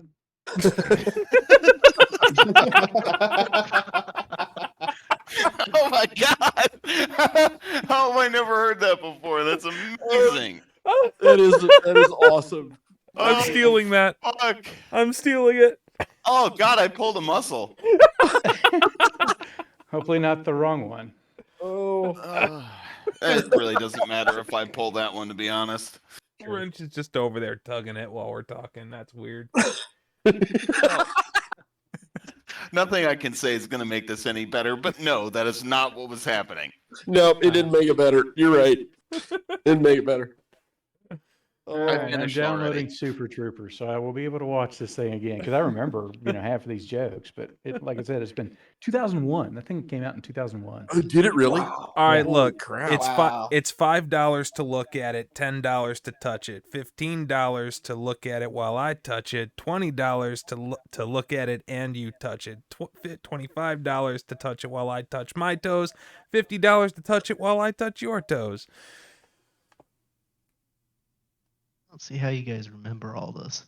Oh, Like, God. I'm actually Seen it a impressed by lot, that man. one.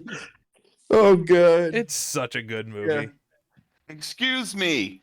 Oh wait, well no, that was actually Beer Fest. That wasn't Super Troopers. That was Beer Fest. Excuse me. Bear fucker, are you in need of assistance? Oh yeah. He's doing what?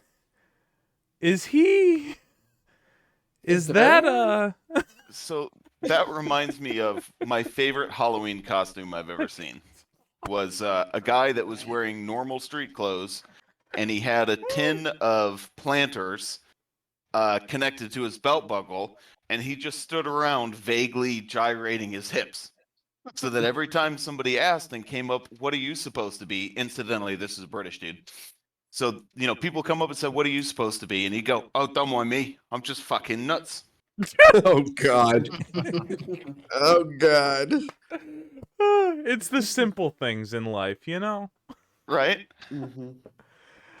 So pirate walks into a bar and the bartender says, "Hey, do you realize you got a steering wheel coming out of the fly of your pants?" And the pirate says, "Oh, yeah, it's driving me nuts." Oh, that's terrible. That's terrible. Oh. Termite walks into a bar and says, "The bartender here?" I get it. What walked into a bar? Took me a second. A termite walks into a bar and says, "Is the bartender here?" Bartender here. Oh my God. All right, you're going off into dad joke land. Hack. Yeah. Don't hack me. Oh man. So I told the New York, Irish, Scottish, and Brit at a bar joke to somebody, and I got a little chuckle, which, okay, I'll take a little laugh. But then they go, your accents were really convincing. And I went, that makes up for the fact you barely laughed at the joke. Thank you. Yeah. Yeah, that's why I tell that joke whenever I can, because it's not that funny, but some people always mention the accent. Okay, so this one, it's not quite a one-liner, which is what we generally go for here, but there's a guy drinking at a hotel bar that's on like the 13th floor.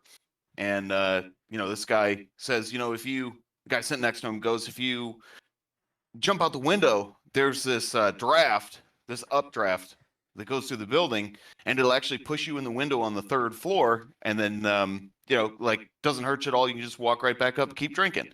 Like, no, there's no way that's possible. That's not a thing. The guy says, well, fuck it. I'll show you.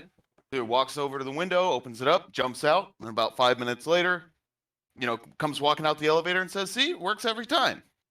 Okay, fuck it. Why not? I had a couple while you were down there. I'll give it a try. So he opens the window, jumps out, wham! Floor pizza on the ground. Bartender looks up and goes, Superman, you are an asshole when you get drunk. Oh, shit. Oh, shit. So every so often, I have to check to make sure Mitch Hedberg didn't steal any of my jokes. I mean, I used to, or I still do, but I used to too. Yep. I've tried telling that joke before, because having Superman in the punchline doesn't really work. Like, the joke still works, but as a punchline, it doesn't work. So I've tried saying it as Clark, you are an asshole when you drink. But nobody ever picks up on it fast enough where the joke is still funny. All right. You got to tell it in the right circle to say Clark. Yeah. Yeah. Yeah. Like, you guys know Comic-Con. Yeah, I was going to say, you got to be at Comic-Con. You guys know the bear walks into a bar and says, "Give me a beer." Have you guys heard that one? This used to be my, when I was still drinking, this used to be my, if I could say this fast enough, I was sober enough to drive. If I couldn't, I didn't drive. So a bear walks into a bar and says, "Give me a beer." And the bartender says, "I'm sorry, we don't serve beer to bears in this bar." And the bear says, "I'll tell you, give me a beer. I've had a tough day." And the bartender says, "I'm sorry, we don't serve beer to bears in this bar. And we definitely don't serve beer to belligerent bears." And the bear says, "Fine, we're going to do this one more time." And he eats the barfly sitting on the woman barfly sitting on the stool next to him. He says, "I'm telling you, give me a beer." And the bartender says, "I told you." We don't serve beer to bears in this bar. We don't serve beer to belligerent bears in this bar. And we definitely don't serve beer to bears on drugs. And the bear stops. He says, on drugs? I'm not on drugs. What are you talking about? The bartender says, what about that barbiturate? Oh, Oh, it's terrible. No. Hack. Hack I'm just in. coming right back. You can do Hack it, but I'm in coming back. $5 in the I bar. pulled that muscle again and not in the same way. Be better, guys. I'm sorry. Like I said, if I could say that fast enough in that pattern, because it's a lot of rhyming, if I could say it fast enough and not mess it up, I You was couldn't sober enough say to it drive. fast enough sober. I practice it a lot, so yeah. But it's one of those jokes that just has a rhythm to it. You know, we don't serve beer to bears in this bar. I mean, don't get me wrong. I'm going to use that at the nearest opportunity, but it's still really bad. Yeah, really. No, they don't get any better. Because now I have to say that to someone else to make them experience the misery that you have given to pain. me. Exactly. And if I can pass along that pain to other people exponentially, geometrically, that's awesome. Job done. Exactly. Job done. Jobbed. Okay. Job. Well done. I got one last joke, and then I got to get off because it's a work night. So there's this guy, rich executive, lives a life of luxury. He's flying on a private jet from Atlanta to Dubai, and he had to divert south of the Med to avoid some weather. And he's over the Sahara Desert, and something goes wrong with the plane, and the plane crashes. And so he survives, but now he's stuck in the middle of the Sahara Desert. So he's wandering, and you know, after 2 days, the thirst is really starting to get to him, and he climbs over the top of this dune, and his strength fails, and he collapses in a heap, and he rolls down the dune, and he comes to rest, and his last conscious thought before he passes out is he hears this really strange sliding sound, like, you know, like dragging something through sand. So sometime later, he has no idea how long, he comes to, and in front of him is this giant bowl of water. And so he doesn't even think about where it could have possibly come from. He dunks his head into it, drinks as much as he can, and it revitalizes him. And he sits up after that, and then he sees this big plate of food, and he just starts stuffing his face. Again, he's been dying of thirst in the desert. He doesn't care where this came from. So after he eats and after he drinks, he sits back and he takes stock of everything around him. And it's strange. He's in this little, like, secluded oasis. It's nice and it's shaded. And the only things around are the bowl of water, the platter of food, and then there's this boulder with a big stick stuck in it. And it looks really peculiar. And next to this boulder, even more peculiar, is coiled up this 3-foot-long earthworm. And he's looking at this going, I have to be hallucinating. There's no way. Earthworms don't get this big. And then he hears a voice say, "Oh, you're awake." And he really thinks he's gone crazy because it sounded like it came from the earthworm. And he says, "Did you just speak?" And the earthworm says, "Yeah, my name's Nate. I found you and rescued you. How are you? You feeling better?" And he goes, "Well, yes, you saved my life. Thank you so much. Where are we?" And he says, "Oh, we're at Oasis, however far from, a settlement. It's not terribly far." And the man says, "Well, Nate, I can't thank you enough. What could I ever possibly do to repay you for saving my life?" And Nate says, "Well, you see this boulder and this stick over here?" And he goes, "Yeah." He says, "Well, this is actually a lever that, if pulled, will destroy the world. And I guard it. My father before me guarded it. His father before him, so on and so on, back to before memory existed. My family has guarded this lever, and my son, Henry, is coming of age, and he has to take up my mantle and guard this lever to protect the world. But I want him to know what he's protecting. I want him to know what he's missing, or what he's going to be protecting, and why it's important. So I want you to take him around the world. I know you have money. I know you have the means. I want you to take Henry, and I want you to show him the world. And the man says, it would be my absolute honor, and I will do that. And Nate says, okay, after you've seen the world, return to this place, and return to this place, and Henry will take over for me.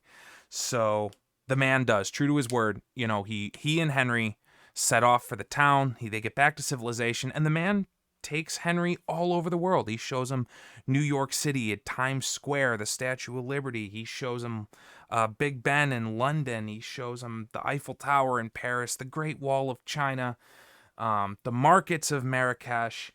Takes him all over the world, and it takes him 10 years to do this. They're traveling for 10 years. So after 10 years, they return to that little settlement. They rent a dune buggy, load it up with food and water, and they set out into the desert to return Henry to the oasis where his father is, where he will take up the mantle of guardian of the lever. And so they set out from the town, and they both realize rather quickly that neither of them remembers after 10 years exactly where the oasis was. Neither of them remembers, so they get hopelessly lost. And so after 4 or 5 days, they're almost out of water, they're out of food, and they're starting to lose hope that they're ever going to find this place.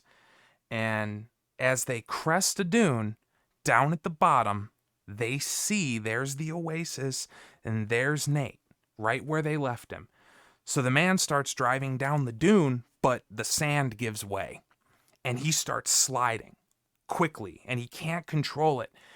And he realizes he's heading straight for the rock with the stick. He's heading straight for the lever, and he's like, oh my God, I don't know what to do, because next to the lever is Nate. And he's like, I don't know what to do. If I hit the rock, I could end the world. And before he can make up his mind, Henry grabs the steering wheel, jerks it to the left, running over and killing his father. And when the dune buggy comes to rest, the man is in shock, and he looks at Henry and he says, Henry, how could you do that? How could you just kill your father like that without even thinking about it? And Henry looks at him and says, well, better Nate than Lever. Oh my God. All of that. God. I think if we took a vote now, it would be.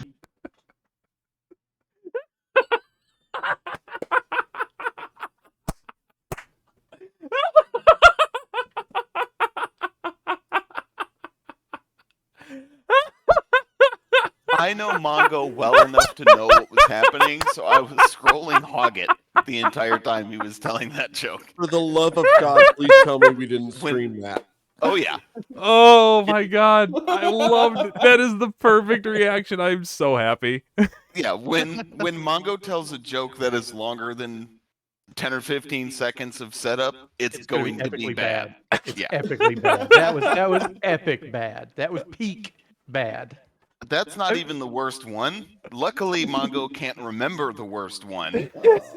But it was about rabbits, and one of them being dead, and then the other one about to die, and they were named Foot and Foot.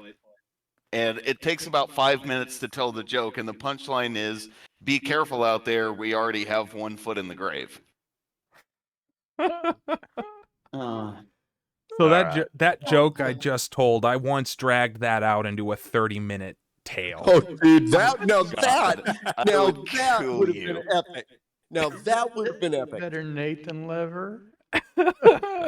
I told that to one of my friends. I think you broke Ion. Yeah, you did. You did. I told that to one of my friends, and he when I got to the punchline, it had been about 10. It had been about 10 minutes, 10 or 15 minutes, and he just goes, all of that for a fucking pun?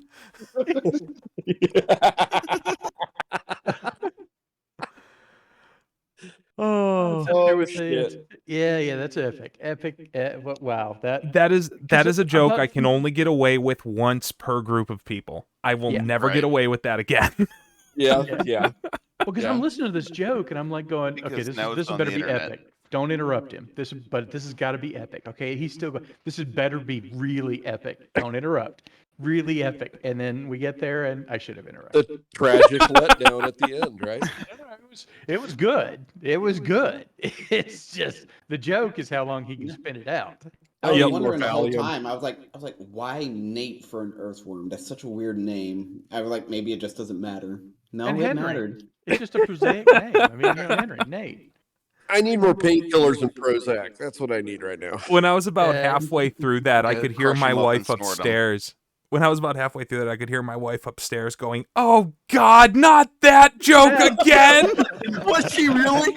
Yes. You probably heard her eyes roll, okay? Oh, And you better she make has sure heard that she me had tell full that voice. joke 4 or 5 times, and I know I married the right woman because she never interrupts every single time. Oh yeah. That's Well, she's having dedication. fun watching the other If people I had squirm. heard her say that in the background, I might have had to stop you.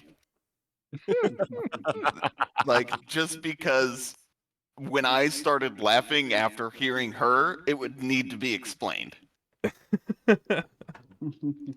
Oh God, that's funny. Well Please played, Mongo. Well feel played. free to tell your own versions of that joke and piss countless people off. I was pissed when someone said it to me, and I have carried it. I don't I'd remember the rather first not 15 get minutes. kicked out. The only thing that makes me sad about that is that it doesn't make the disconnection da-dunk noise when you move someone to hack anymore. Yeah. Oh, it doesn't? No. Oh, That's terrible. Who thought that was a good idea? That defeats the purpose. I know. Can you Because like then it's just- substitute your own custom sound for it? I can make the sound, which might actually be better. Da-dunk. Yeah, da-dunk. I mean, there is a noise. Oh, you need to substitute. See if you can manually do a manual sound and do like the, I don't know, the meow. There you go. You can do a meow. Meow. Do the Law and Order sound. Do dun, dun. All right, I gotta jump off for real this time. It's Yeah. almost Same. 12:30. Yeah, I gotta log you. Yeah, Good All right, mission see you tonight, guys. everybody. Thank you. That was awesome. Oh man. All right. And for all of you guys who stuck around this long, I appreciate it. This is a long one. We just spent probably an hour or close to it just bullshitting. But it was fun. I hope you guys enjoyed it as I did. I hope you all loved the Shaggy dog joke as much as I love telling it. And please do feel free to go forth and tell it and piss off people in your own group, because really, if they don't get mad at you, you didn't do a good job. So that's all for me. Thanks again for tuning in, and hope to see you guys tuned in on Thursday. Take care, brave men, proud simulators.